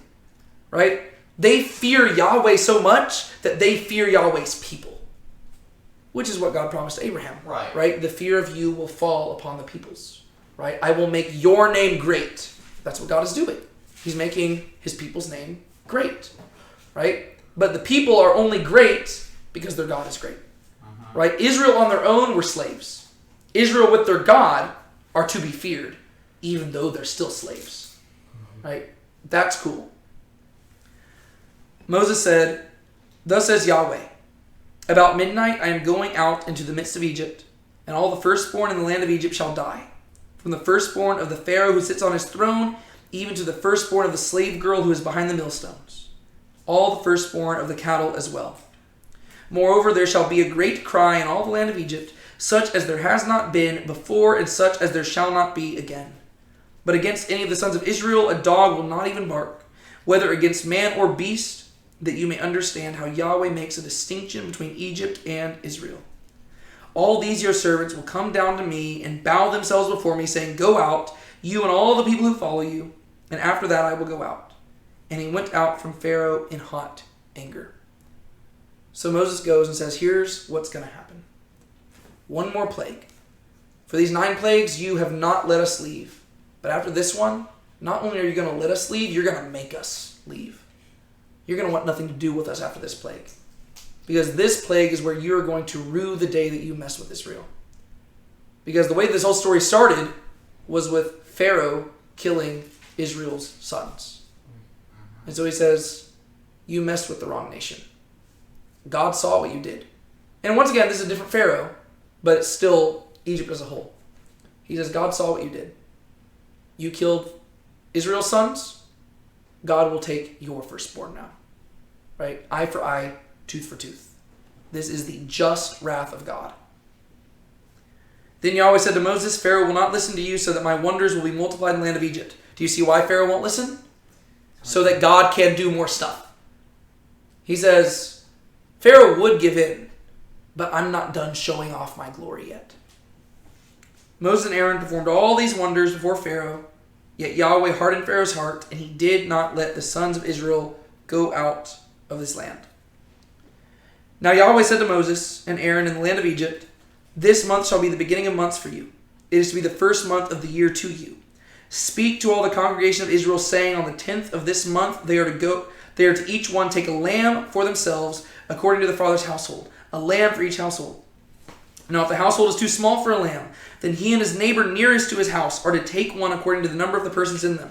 According to what each man should eat, you are to divide the lamb. Your lamb shall be an unblemished male, a year old. You may take it from the sheep or from the goats. You shall keep it until the 14th day of the same month. Then you and the whole assembly of the congregation of Israel is to kill it at twilight. Moreover, they shall take some of the blood and put it on the 2 doorposts and on the lintel of the houses in which they eat it. They shall eat the flesh that same night, roasted with fire, and they shall eat it with unleavened bread and bitter herbs. Do not eat any of it raw or boiled at all with water, but rather roasted with fire, both its heads and its legs, along with its entrails. And you shall not leave any of it over until morning, but whatever is left of it until morning you shall burn with fire. Now you shall eat it in this manner, with your loins girded, your sandals on your feet, and your staff in your hand. And you shall eat it in haste. It is Yahweh's Passover. So God says, what you're going to do is this. At twilight, you're going to kill a lamb. You're going to cook that lamb up, and you're going to get everybody together, and you're all going to have a meal. And this meal is going to be a big meal. You're going to eat lamb. You're going to eat bitter herbs. You're going to make some bread, but I want you to make the bread unleavened. Because bread that's unleavened, you can make really quick. You can do all that stuff. But whenever you sit down to eat this meal, I don't want you to be relaxed. I want you to be dressed to take flight. Right? I want you to have your loins girded. Right? The idea is that you're ready to go. Because he's saying that after tonight, Pharaoh's going to want you gone in the morning. Right? You're not going to have time to pack up your stuff. You're not going to have time to do all that. Get that stuff done tonight. Because tomorrow, y'all are going to be free. For I will go through the land of Egypt on that night, and will strike down all the firstborn in the land of Egypt, both man and beast.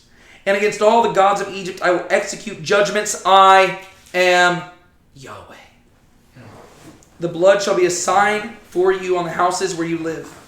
And when I see the blood, I will pass over you, and no plague will befall you to destroy you when I strike the land of Egypt.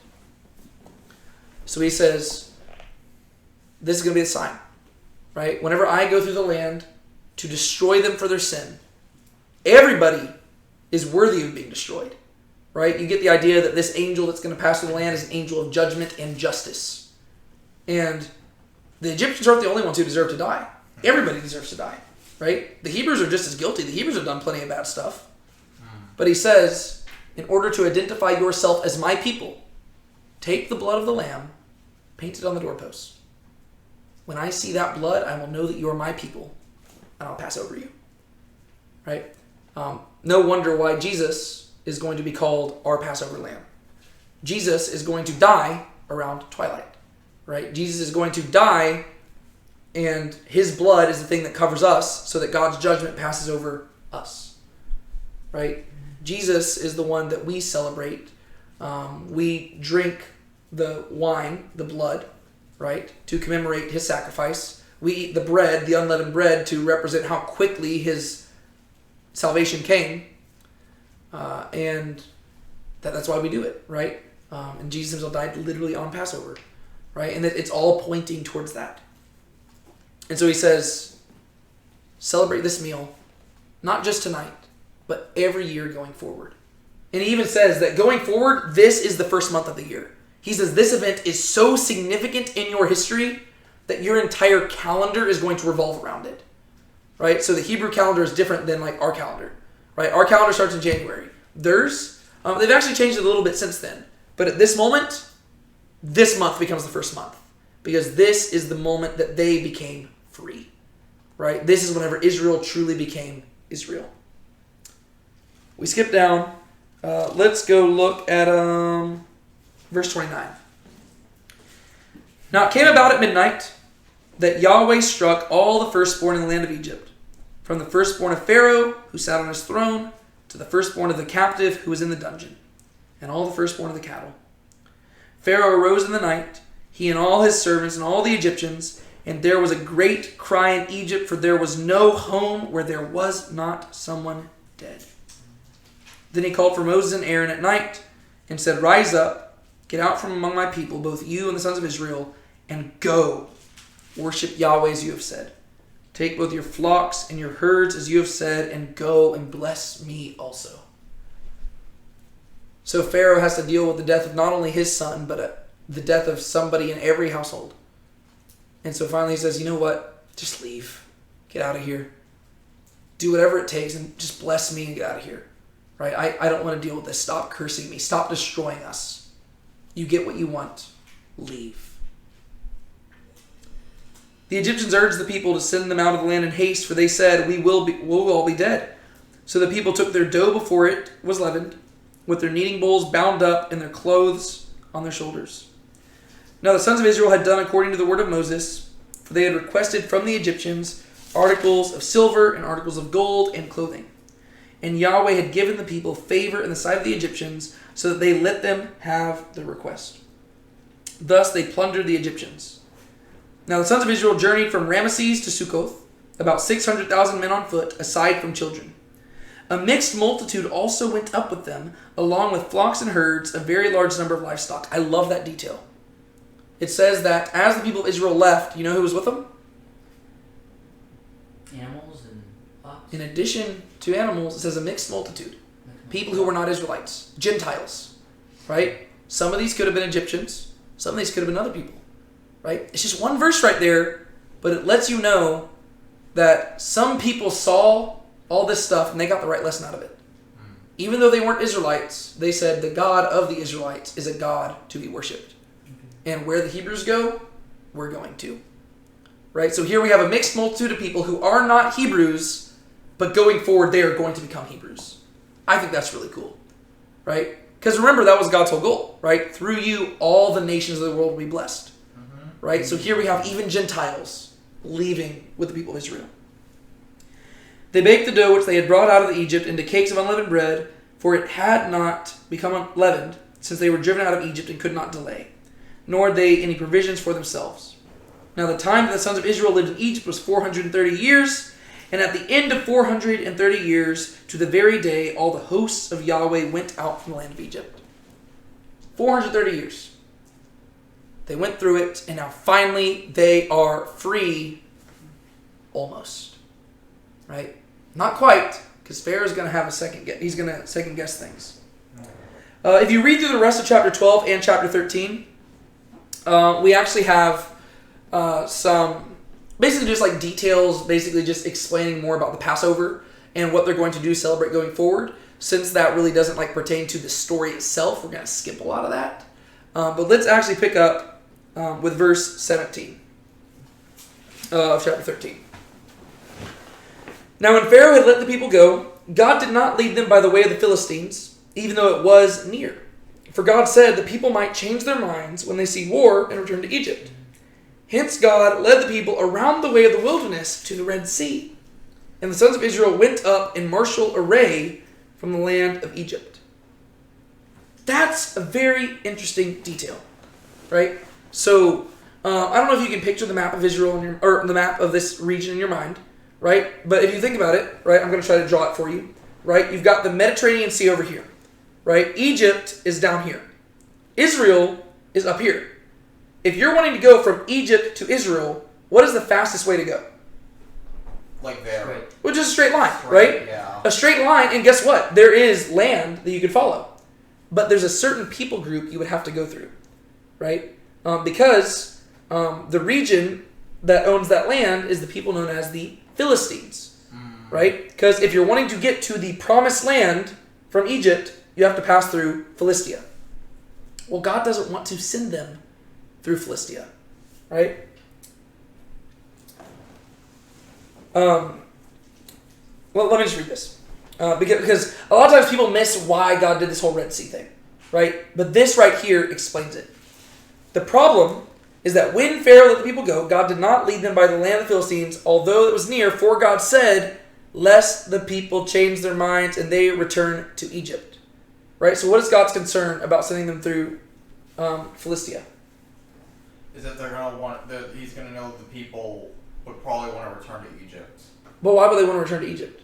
because they're gonna see war break out in Philistia. Well, they're going to be afraid, Yeah. right? Because here they are wanting to go through Philistia, and the people are going to try to fight them. And these people aren't soldiers, right? The Hebrews, they've been slaves for 400 years, right? They don't know what it means to raise up a sword. They don't know how to fight against people. And so he knew they would be afraid to go into battle. Yeah. And so he says, you know what? Maybe I don't want to send them into battle yet. So you know what he ends up doing? He takes them to a more impossible situation, Huh. right? But God led the people around, by the way, the wilderness toward the Red Sea, and the people of Israel went out of the land of Egypt equipped for battle. So he's like, there's two paths, right? You could go by land, which is the straight path, and that, you know, you'd have to go fight, but he says they're not ready for that. So instead, he takes them to water. The issue is they don't have any boats. What are they going to do at the water? That's confusing. And so you've got to wonder, what does God have planned here?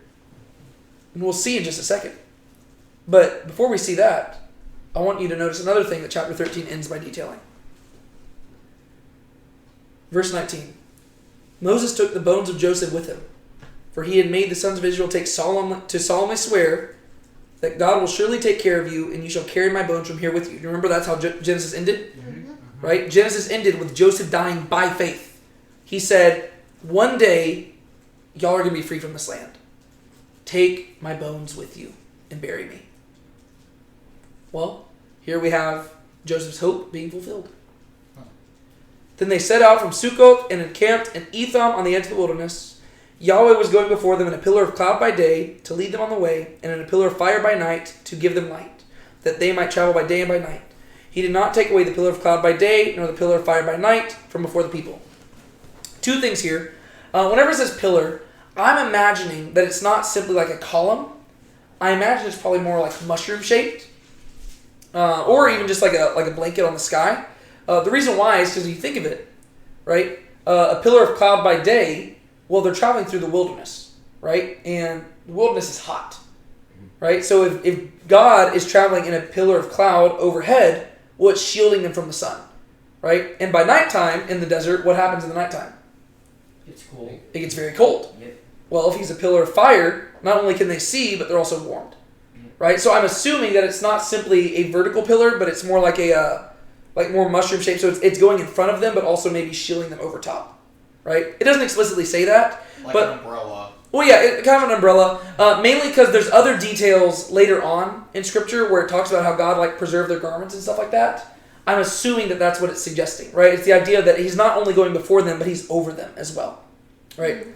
A second thing I want to highlight here is that there is this theology being established in the Scriptures that God is the one who rides on the clouds, right? This is just something that's going to become increasingly important as you read throughout Scripture. You're going to notice that whenever somebody is riding on the clouds, it is God Himself, Right? So right here, God rides in the clouds. He is going to descend as a cloud onto Mount Sinai. He's going to descend as a cloud into the tabernacle. He's going to descend as a cloud into the temple. This is mainly important because the prophet Daniel is going to make a prophecy about a person who is one like a son of man riding on the clouds. And there's going to be this ambiguity over who the son of man is because he's called a son of man, but he's riding the clouds like only God does. And Jesus himself is going to call himself the son of man riding the clouds. Right? And so if you understand that God is the one who rides the clouds, all of that begins to make a little more sense. And so here you are, and they've gone out of Egypt, but God knows they're not ready for battle yet because they're going to be afraid. And so he leads them to the most confusing place ever. He leads them to a body of water. And you're wondering, well, what does he have planned here? And then things get worse when you get to chapter 14. Now Yahweh spoke to Moses, saying, "Tell the sons of Israel to turn back and camp before Pi Hahiroth, between Migdol and the sea. You shall camp in front of Baal Zephon, opposite it by the sea. For Pharaoh will say to the sons of Israel, they are wandering aimlessly in the land, the wilderness has shut them in. Thus I will harden Pharaoh's heart, and he will chase after them. And I will be honored through Pharaoh and all his army, and the Egyptians will know that I am Yahweh." And they did so. So God says, I'm not done flexing yet. He says, I don't think the people of Israel have learned what I can do. What he wants to demonstrate is that not only can he destroy an entire nation's economy, he can destroy an entire nation's army if he wants to. That's what he's trying to prove right here in the Red Sea thing. He doesn't send them through the Philistines because he says, you aren't ready for battle.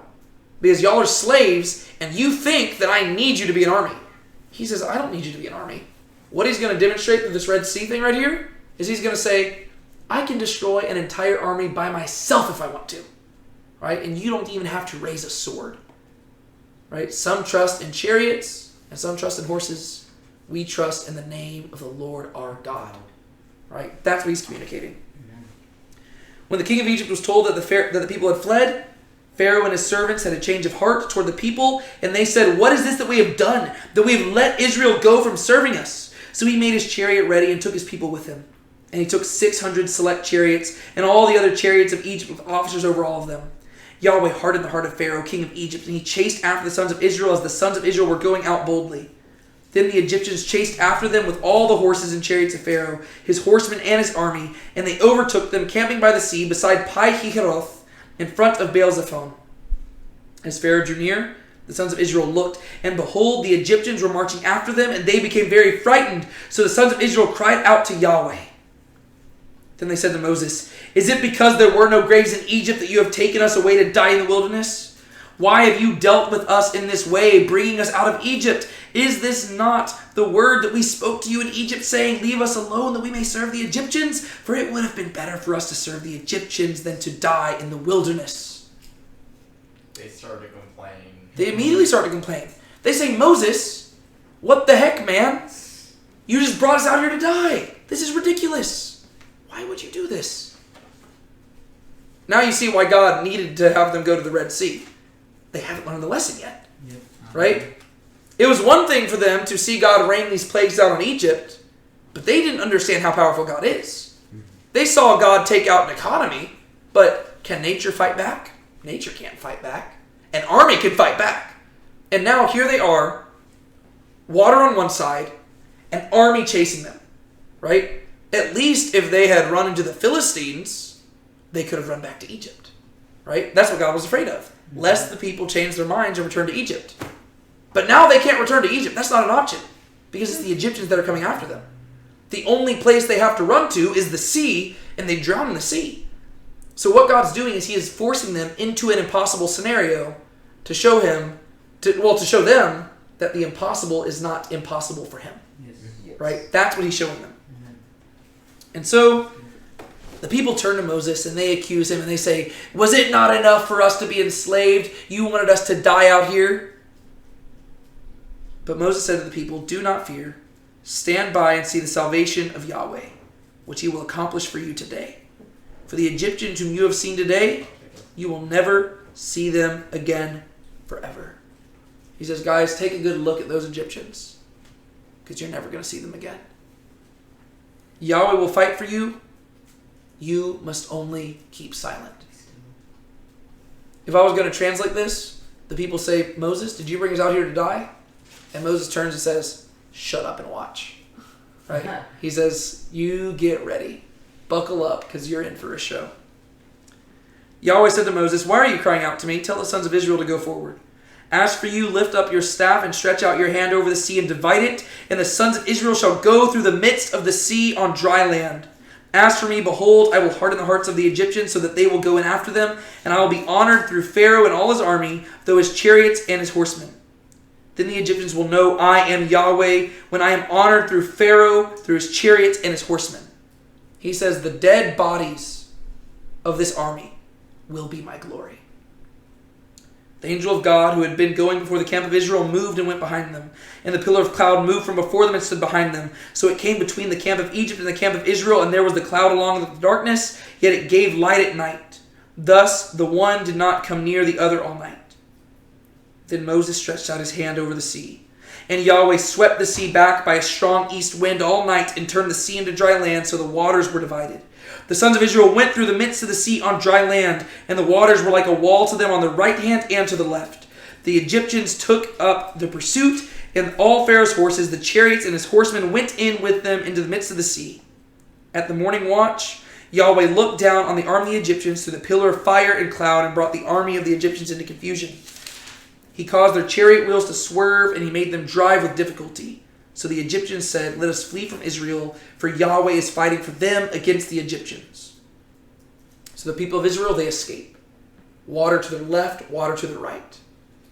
Remember how God created dry ground back in Genesis 1? Yep. He separated the waters. Now, the people of Israel see who God is. He is not simply the God of the Hebrews. He's the God who separated the waters. He's the God of creation. They are experiencing day 3 all over again. And here they go, walking through parted waters on dry ground. They get to the other side. Yahweh says to Moses, stretch out your hand over the sea so that the waters may come back over the Egyptians, over their chariots and their horsemen. So Moses stretched out his hand over the sea, and the sea returned to its normal state at daybreak while the Egyptians were fleeing right into it. Then Yahweh overthrew the Egyptians in the midst of the sea. So who is it who overthrew the Egyptians? God. Yahweh. Yahweh. He didn't send them through Philistia because they weren't ready for battle. God's communicating through this. I don't need you to be ready for battle. I just need you to shut up and watch me do my work. The waters returned and covered the chariots and the horsemen. Even Pharaoh's entire army had gone into the sea after them. Not even one of them remained. But the sons of Israel walked on dry land through the midst of the sea, and the waters were like a wall on their right and to their left. Thus Yahweh saved Israel that day from the hand of the Egyptians, and Israel saw the Egyptians dead on the seashore. When Israel saw the great power which Yahweh had used against the Egyptians, the people feared Yahweh, and they believed in Yahweh and in his servant Moses.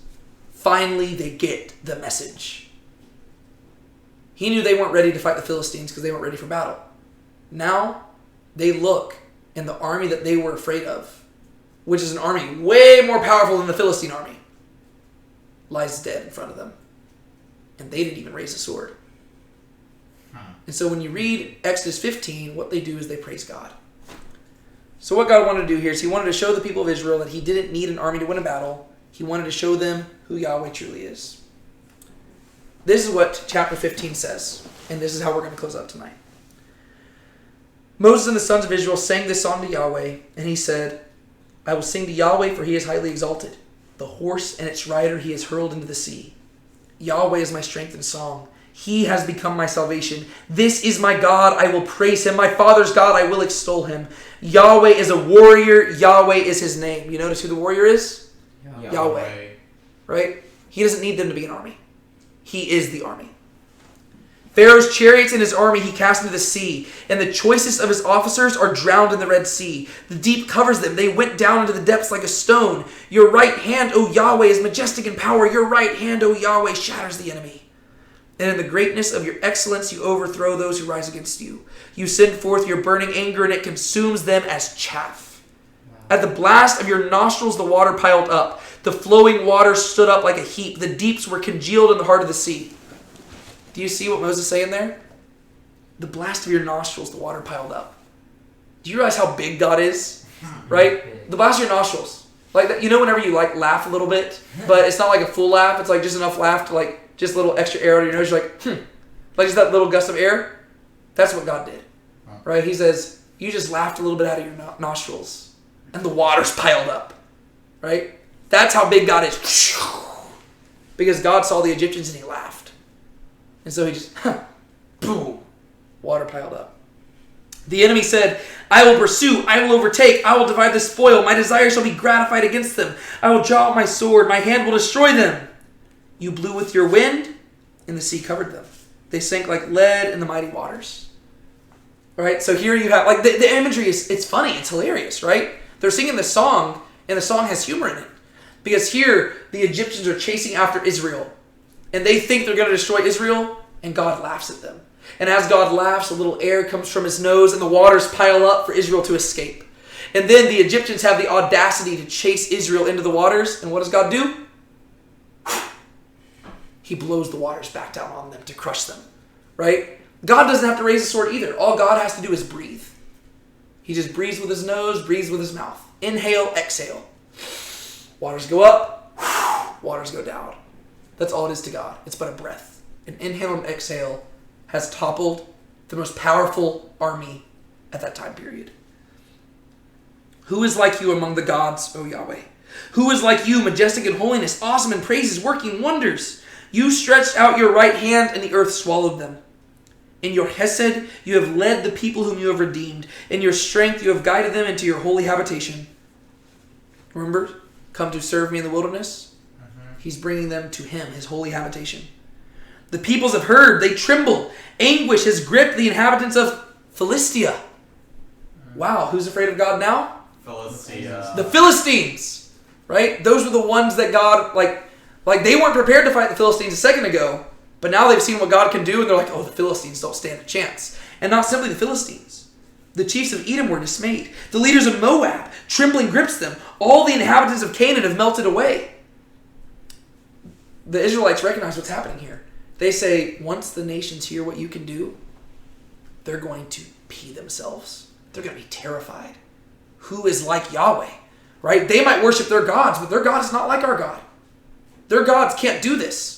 Right? The Egyptians, they had plenty of gods, and their gods could not save them from Yahweh. Nobody stands a chance. Terror and dread fall upon them. By the greatness of your arm, they are motionless as stone. Until your people pass over, O Yahweh. Until the people pass over whom you have purchased.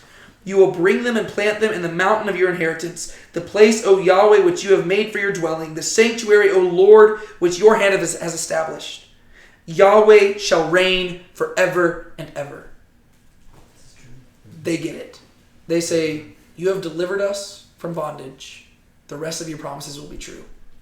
You're going to take us from here to a mountain, and you're going to take us from that mountain to the mountain that you promised us, the mountain where your name is going to dwell.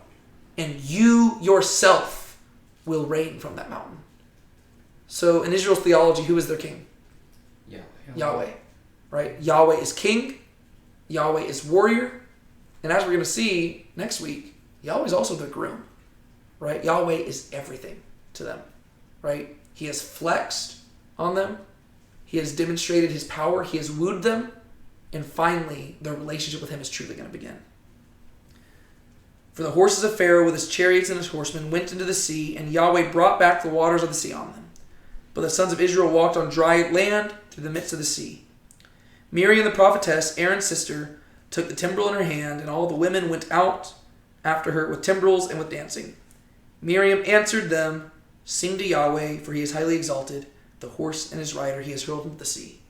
You'll notice that what she sings there is the same as what Moses sang at the very beginning. Right? Exodus 15:2, he says, I will sing to Yahweh, for he is highly exalted. Right? So Moses is proclaiming what he's going to do, and then what does Miriam do?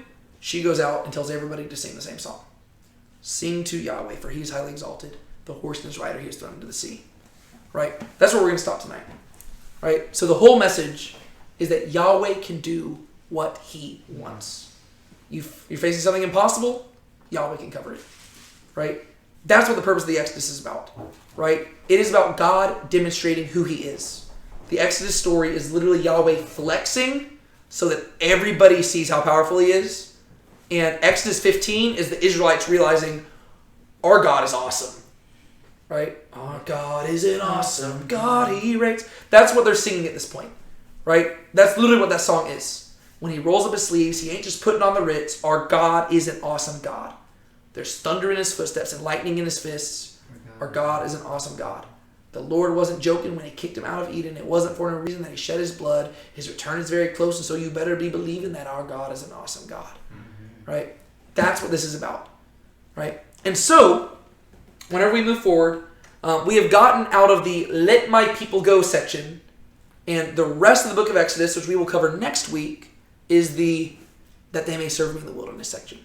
Right? We have seen God get the people out of bondage. Now it's time to see the people get to God so they can learn what it means to worship him. And I'm excited for it. Sound good? Yep. Do y'all have anything y'all want to add? I'm good. Cool. One of y'all want to close us out in prayer? Go for it, Maverick. Dear Yahweh, our Holy Father, I pray to you that what we learned today, that it sticks with us and we don't just use it to put a little more knowledge inside of us, but it helps us to live according to you and go out in our daily lives to trust in you. And I pray for everyone here, everyone who is watching, everyone who is going to watch the video. I thank you for everyone and everything, and therefore I thank you for you and you only. It's in your Son's precious name. Amen. Amen. Amen.